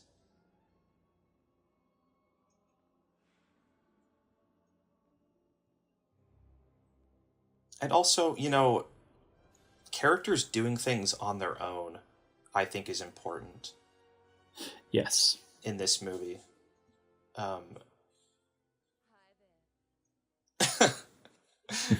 She says it. That's like her catchphrase. Hi there. Yeah. I don't know why he goes on the lily pads either. You could walk around, dude. Be much safer. But hey. He didn't know that those lily pads could even support his weight. Yeah. Did you, as a kid, when you first watched this, did you believe this wasn't, did you believe he was being seduced by her at this point, or did you know it was going to be a trick? I believed, he was actually seduced. I had no reason to think that he wasn't seduced.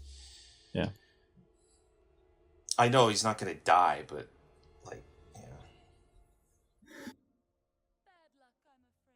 I love this line. Bad luck, bird brain, or whatever. She's good in the role, She's game with the material. It's just... it's the script. It's the same problem I have with Danny DeVito in Returns. He's doing such a great job. He's ripping it up. He's hideous. You absolutely forget that it's Danny DeVito underneath all that makeup. It's just the script. God. Her and Penguin could have been done so much better. Yeah. I could go into it more, but that kind of could be its own podcast entirely.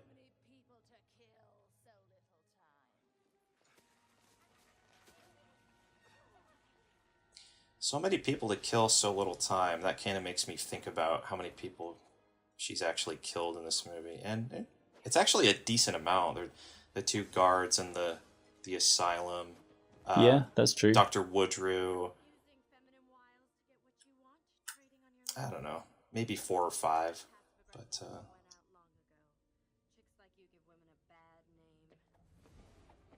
I don't mind Batgirl's dialogue in this scene. No, it's corny, but it's fine. I think her best line, though, which is in the book but not the movie, her best line has to be, "That passive-aggressive crap went out 20 years ago.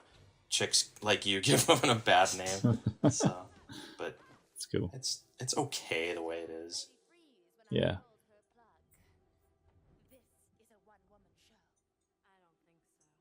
I like the costume as well. It's a pretty good costume for Batgirl. I disagree with... I don't like it. You don't like it? No? Yeah, because her introduction, she needs to have the cowl, first of all. Yeah. And the suit, I think, is too similar to the bat suit. You know, there's no color. Yeah. And you know, Batman's costume being one color for this movie, it's kind of a novel concept. It seems like a progression from the sonar suit, but has more of that kind of anatomy that the Panther suit has. The nipples, for example. But Batgirl's, it needed to be... I would have gone a little more vibrant. Maybe throw in some yellow, kind of like the Batgirl from the 60s cartoon. Not cartoon, but, you know, the 60s Batgirl. They reused the suit in the Birds of Prey TV show from the early 2000s, but they do colour it with bits of yellow, like it's got a yellow symbol, and she does have the cowl in it. That's good.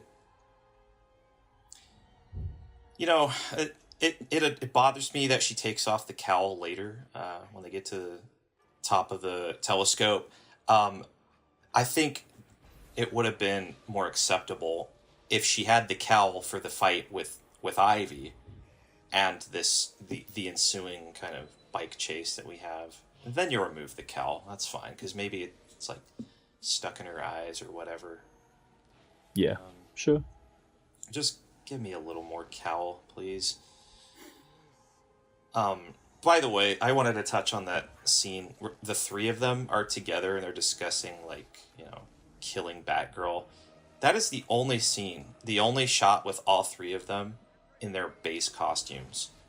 God, yeah, it is, isn't it? Yeah. Because in this next scene, they have the ice costumes. I also love the line. I think it's cute. We'll kill her later. We have work to do. Yeah. It's lighthearted. I think Clooney absolutely nails the delivery on that line. Yep, we'll kill her later. We have work to do. You know, that's fun.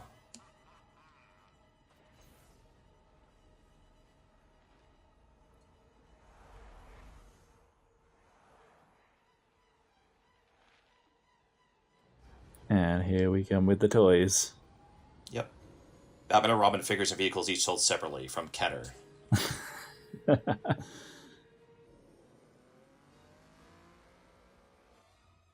The cow does look much better in Batgirl, yeah, you're right. Just for a split second, you can see that Batgirl actually has goggles in her mask there.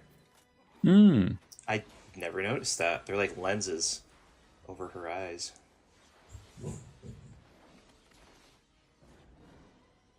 So that's really the reason she has the cowl for this bit, is to keep the wind out of her eyes. Does Robin have them as well? We'd have to pause and see. Oh, I think he does. I think because I can Robin's... see some yeah. light like gleaming off his eyes. Whoops, burped. Yeah.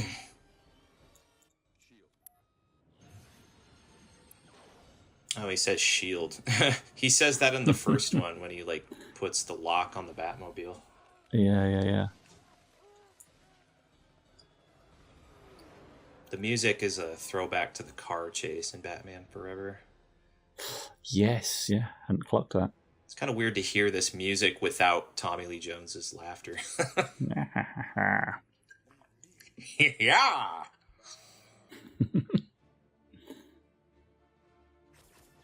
There's a lot more to this sequence in the book. They have like a long scene of them climbing up this thing. Oh, okay. The the hockey men actually have machine guns and stuff, and like Batgirl falls awkwardly on top of Robin, and she's like, "Does this mean we're going steady?"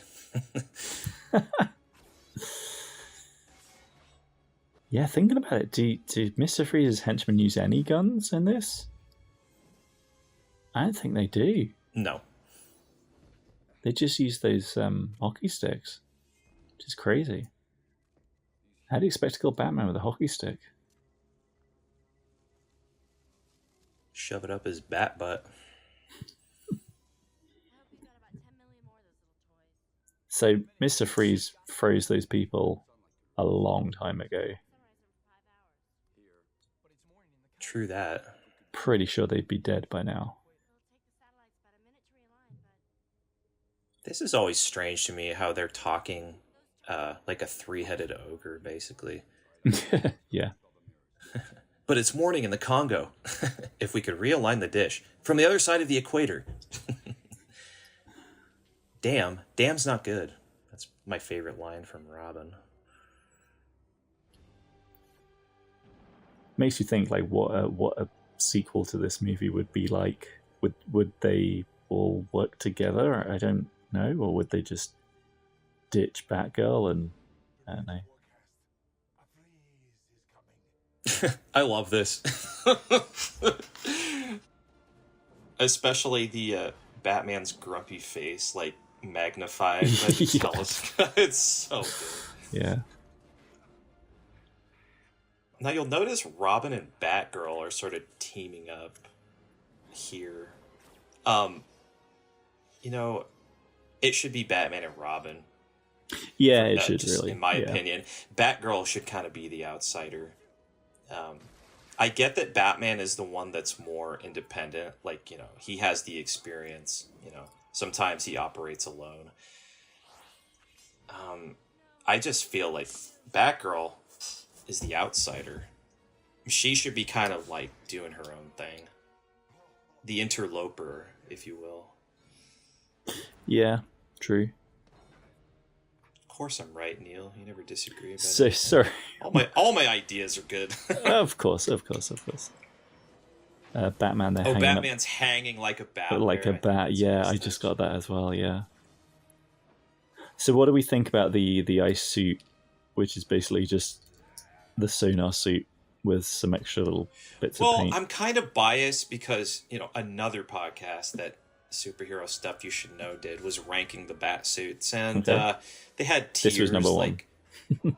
No, they had a tiers like from F to D, C, B, A, and S. Okay. They put this one at like a D. Okay. Because I think they said it was too similar to the sonar suit. Yeah, I agree. The silver bits kind of seem pasted on almost. It does look like they've just taken the suit and just literally snapped on some bits. Mm-hmm. Yeah, the bits seem very snap-on. So the blue suit from earlier in the movie is the superior one.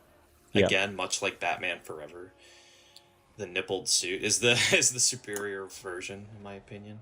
Yeah, apparently that was what was it? I want to say it was Bob Ringwood was pushing for a completely blue suit and had to convince Joel to go with it. I don't know that I like the all blue.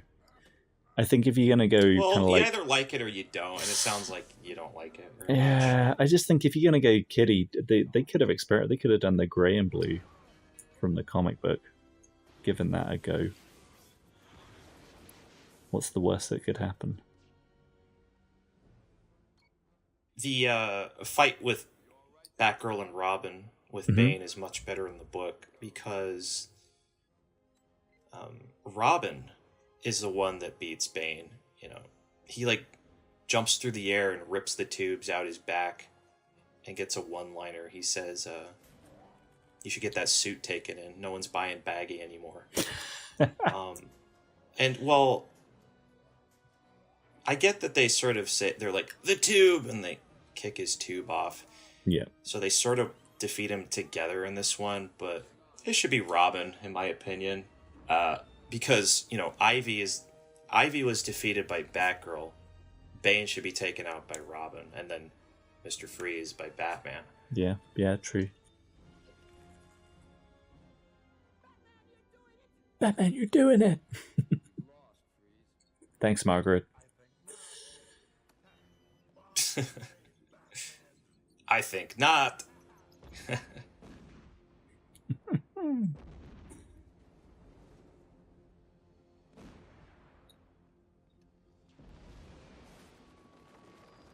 Cinematography improves once he sets off the bomb. It's the lighting, you know. Yeah. The daylight I really like. It's a pretty dope stunt as well. I love the wide shot of the telescope going down.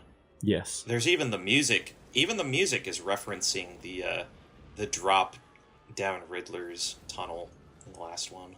Yeah, I clocked that, yeah. So yeah, you can criticize it for being too similar, but it's enough for me.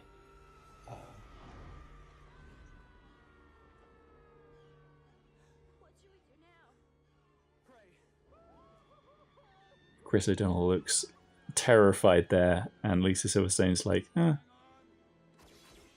Yeah, she's I just, you know, the actors, the lead actors are lacking in this. Yeah. Chris O'Donnell had done the last movie, so he's comfortable in the role. He's fine, you know. No one criticizes O'Donnell in this movie. The lacking actors for me are Alicia, Clooney, and Arnold. Yeah. It's just down to lack of direction. Uma Thurman, I think, is brilliant. Yeah. I just don't like her character is all.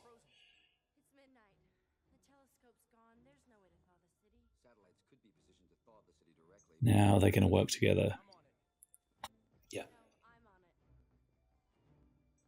Again, you know, Batgirl, I mentioned her cringy lines earlier, and this is one of them. She's like, men, you don't know how to do anything.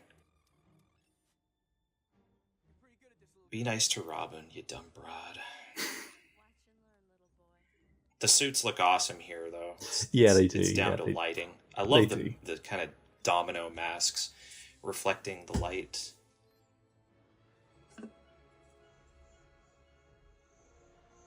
So, you know, earlier I mentioned Robin should have his Nightwing costume for the second half and his old costume in the first half. Yeah.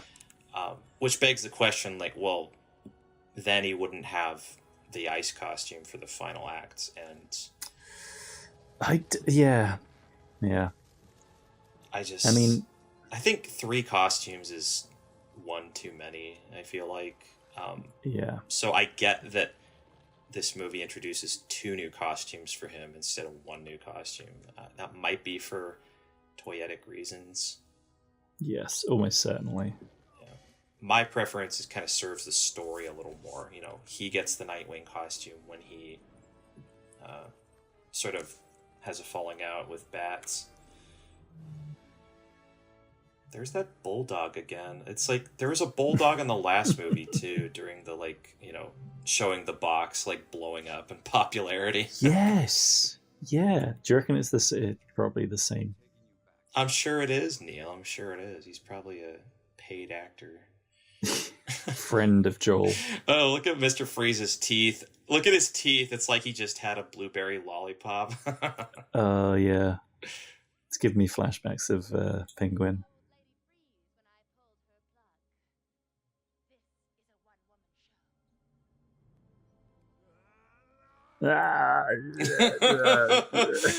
Sorry. It's reminding me of Total Recall when he's like, they're outside on Mars and they can't breathe. Yes, yeah. Total Recall has all the Arnie grunts. You know? It's my favorite Arnold movie, for the record. I love Total Recall. Yeah, I'd probably agree, yeah. Are you sure? There's a lot of them to choose from. Do you like Commando? Yes, Commando's great. I feel like after Terminator, he needs like a director that sort of knows what to do with him and his limitations. And, you know, I feel like James Cameron and Paul Verhoeven, John McTiernan, they kind of know what they've got and know how to kind of shape that into a great performance. I don't know that Joel knows what to do with Arnie, particularly at this point in his career. Oh, you got that right, because without him, he said he wouldn't do the movie. But yeah, I can't think of anyone else who you would cast as Mr. Freeze. I know everyone always says Patrick Stewart, but like, no offense to Patrick Stewart, but he's not a movie star. He's not internationally gonna, get everyone from Timbuktu to, to go and see this movie. Yeah, Pat Stew, he was a leading man like when he did those Star Trek movies. But, yeah. I can't think of anything else. He is more of a bit player. Yeah. He wouldn't have been first build. Like Arnold first build ahead of George Clooney for sure, but not Pat Stew. I was going to ask you if you like any of the Terminator movies after the second one. I find them kind of fascinating in their just the way they tried so many different permutations of trying to make Terminator series work for another one. But none of them are good, right? But none of them are really good. But it's sort of fascinating to see all of them, particularly as they're so spread out over like about 20 years. You see kind of like all the different kind of eras of movies. You get the Terminator Salvation, or the gritty one, where it's sort of, everything's kind of like brown and dirty, and then you get the boring kind of, the reboot Genesis one that's sort of ripping off Star Trek and stuff. But, yeah. Terminator 3 was my favorite. I remember being 12 years old and going to that movie day one at 11 o'clock at my local theater. It's got that ending, isn't it? It's bad, but yeah, the ones that came after are even worse, in my opinion. Yeah. Now this scene happens, I feel like, because it was sort of mandatory. We had a scene like this in the last one with Nigma and Dr. Meridian. Yeah. It doesn't make any sense. Like, no. Why would he be at Arkham in full costume? In her cell, no less. Yeah. In the book, Bruce says, so your wife is alive, and I'm going to move you, and you can continue your research at Arkham. Yeah. That might actually be in the final film. I don't know, but it's somewhat of an explanation as to why he's there, and he's like, he's allowed to. It doesn't explain why he's allowed to roam free into other cells, but it's kind of cute. Yeah, it's fine, isn't it?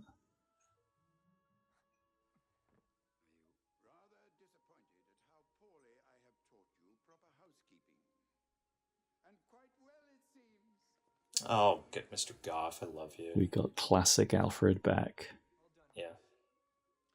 Yay. This feels like the end of like a TV show. Mm-hmm. Where it's like, I learned something today. Robin has a nice line here where he's like, when Batgirl and I fell, you didn't try to save us. That's the first time I've fallen and you weren't there to catch me. Nice callback to the last movie. That's true. I just wish Batman and Robin had a handshake at some point in this movie. They all clasp hands here. That isn't enough for me. I need to have them shaking hands, because that was kind of a big part of the last movie. Not a big part, but like a nice motif that repeated a few times, hand clasping. Yeah. We get one in this movie, but, I want that handshake that they had when they said, not just a friend, a partner. I wanted that to come back in this movie, and we never get it. Yeah. But what we do get is them running against the symbol again. And they fix the ears this time. Yeah. So the ears don't wobble, which is great. Well done, guys. Bang. Good job. Thanks for watching, folks. I hope you enjoyed all 2 of our commentary tracks. Yeah. Are we going to talk over the credits? No, I'm joking. What do you think of this song by Smashing Pumpkins? They used there's like an alternate version, isn't there? Yeah, there's the soundtrack comes with two versions of it. But what do you think of it? I like the darker version, the slower, moodier one. I think they used it for the Watchmen, one of the Watchmen trailers at one point. But yeah, I don't think it fits this film. I don't think it's anywhere near as good as U2's. Yeah, no one talks about this song. But you know, I've actually read some reviews of this soundtrack, and quite a few of them say that they love the Smashing Pumpkins tune. Yeah, the soundtrack. I was never a fan of it though. No, and yeah, I mean, don't get me started on R. Kelly. That was Gotham City, yeah, we all love it. What's fascinating about that tune is that there was some point in time where like everyone accepted this as like their Gotham. Now it's kind of controversial. You know, people don't like the how over the top and unrealistic and kind of neon it is, but there was a time when rappers were like writing lyrics about it because it was like the latest kind of whatever. It was, you know, it was a different time, and we hadn't got the Nolan films yet.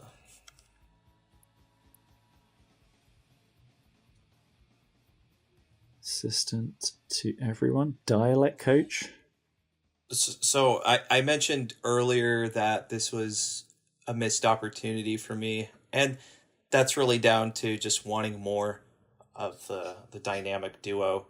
Copsicles, sorry. We get some of that. You know, I like those scenes of them kicking butt on these huge, colorful sets. It's just it's really frustrating to see them fight and fight each other. I mean, and you know, if I were to do this over, I would try to dial back the villain's screen time. Yeah, I would not go with Poison Ivy, because Poison Ivy, when I think of her, I think of plants and how she's able to fight, and her plants kind of protect her, and you know, she'll maybe use like a giant flower to like gobble you up, like Little Shop of Horrors. Yeah, we didn't get enough of that in this movie. In the book there's a little more of that, her plants kind of helping her out in the scene where she fights Batgirl. Oh, cool.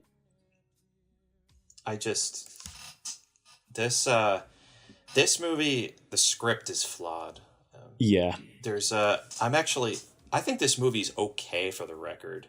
I've never like had a passionate dislike for it.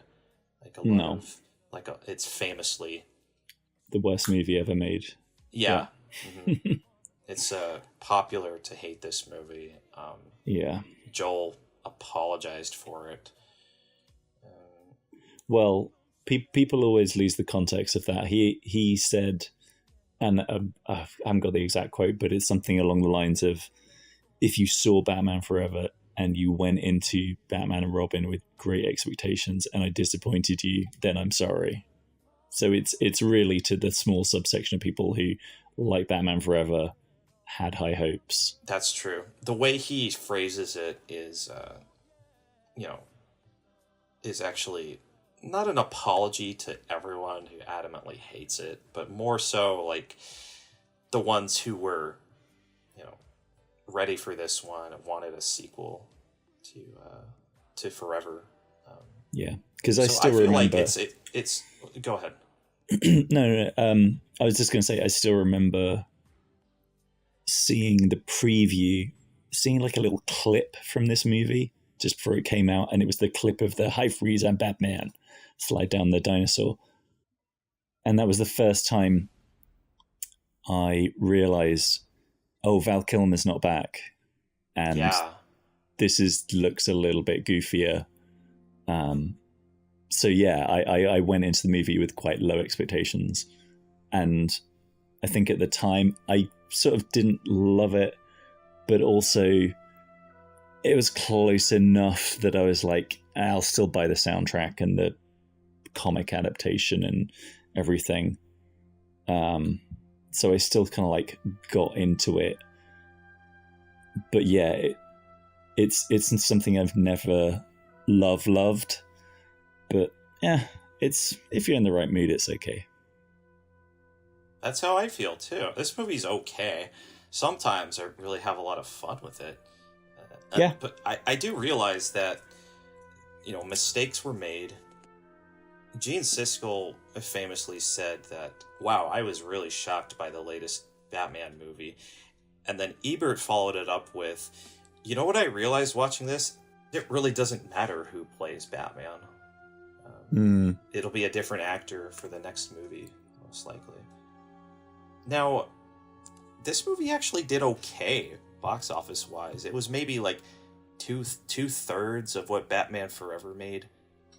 So why didn't we get a fifth one? I think the thing people forget is that when you got to like the fourth entry in a movie, you would just naturally call it a day. At that point, Lethal Weapon stops at 4. Alien for a while stopped at 4 in the 90s. That was just like the natural end. They churned out 4 movies in, what was it, 8 years, which is pretty full on. I think it was just the right time to just give it a rest. And I think kind of like movies were kind of moving and shifting by the end of the 90s. The kind of movies that you made at the start of the 90s weren't being made. New kind of stuff was coming out. The Matrix was coming out. Those kind of like movies.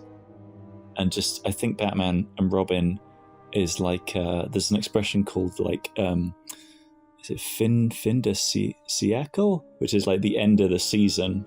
That's what Batman and Robin always feels to me a little bit like. It's the end of a season. Yeah, it's like winter, which kind of fits with the Mr. Freeze is the villain, right? This is like the winter of the original Batman quadrilogy. Because once winter comes, you kind of go into hibernation again, and spring wouldn't come for a while. I suppose that would be Batman Begins. Yeah, and just comic book movies. Like, people always say it killed the franchise. I think it gave them pause to rethink, and I think just the whole industry kind of thought about comic book movies. Comic book movies didn't go away. It was only kind of 3 years before you got X-Men. But yeah, you've just got to sometimes have a break and come back with some fresh ideas, which is, given this movie, a lot of the issues with it is because they didn't stop and have a think. It's probably a wise thing to do. Now, one last thing is, I feel like Joel, I don't know where I heard this, but if it's true, I can kind of see it. I kind of agree. Is that Joel made his Batman movie in 95, and I feel like he said what he wanted to say. Like, this is my take on Batman. And he did another one. There's an interview where he said Bob Daly called me and asked me to do another Batman, and he said yes. Or I said yes, but that was kind of he seems kind of reluctant. To me, it seems like, he could have said, I reluctantly said yes. I don't think his heart's quite in it. I feel like he did another one because there's almost like a favor to Bob Daly, because he was asked to do another one. Yeah. And this, he's such a sweet man, Joel. I worked at an apartment complex on Wilshire Boulevard, and I found out that Joel used to live there. And, you know, some of the staff who I met there said that, yeah, he was the nicest man, and we all miss him. And so Joel's the kind of man not to say, no, I won't do another one, or be like, you know, get to the set, and he's definitely no David Fincher. You know, Fincher has his ideas and he sticks to them. Just after Alien 3, Fincher resented studio heads, and so Joel's nothing like that though. It's all on screen, right? The vehicles, the toyetic suits, the colors, Bane was shoehorned in, and so you have 3 villains, and so Joel made the movie that everyone wanted. And then when it came out, it's like nobody wanted it. I wish we got a sequel to the original version of Batman Forever. This is very much a sequel to the theatrical version. The original version was, of course, darker, and it had more scenes with Bruce's memories. I would have liked, you know, something more in that vein. It's like, you know the scene where Bruce goes into the cave, finds the diary, and then he imagines that huge bat coming out at him.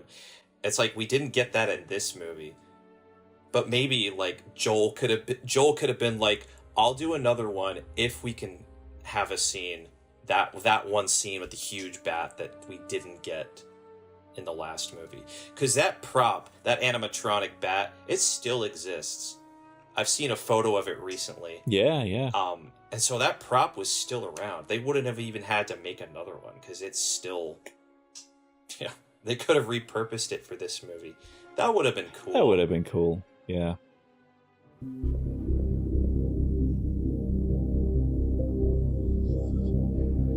My name is Freeze. Learn it well, for it's the chilling sound of your doom. This is the way the world could end.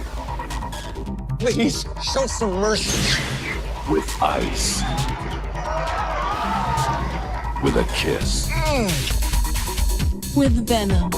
I probably should have mentioned this.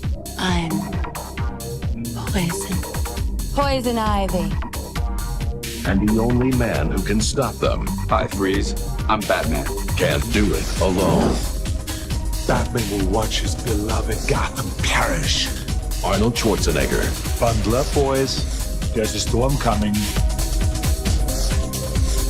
All right, everyone. Chill.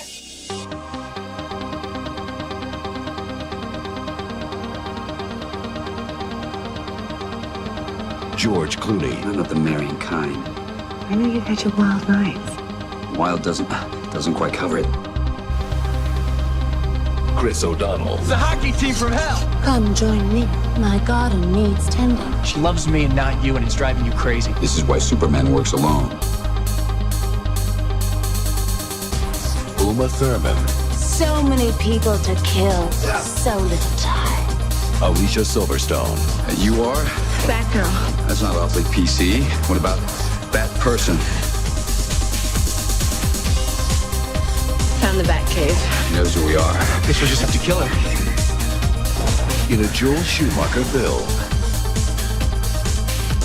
Strength and courage. Partners. Honor. Partners. And loyalty. Freedom and justice. Partners. It all comes together. We're going to need a bigger cave.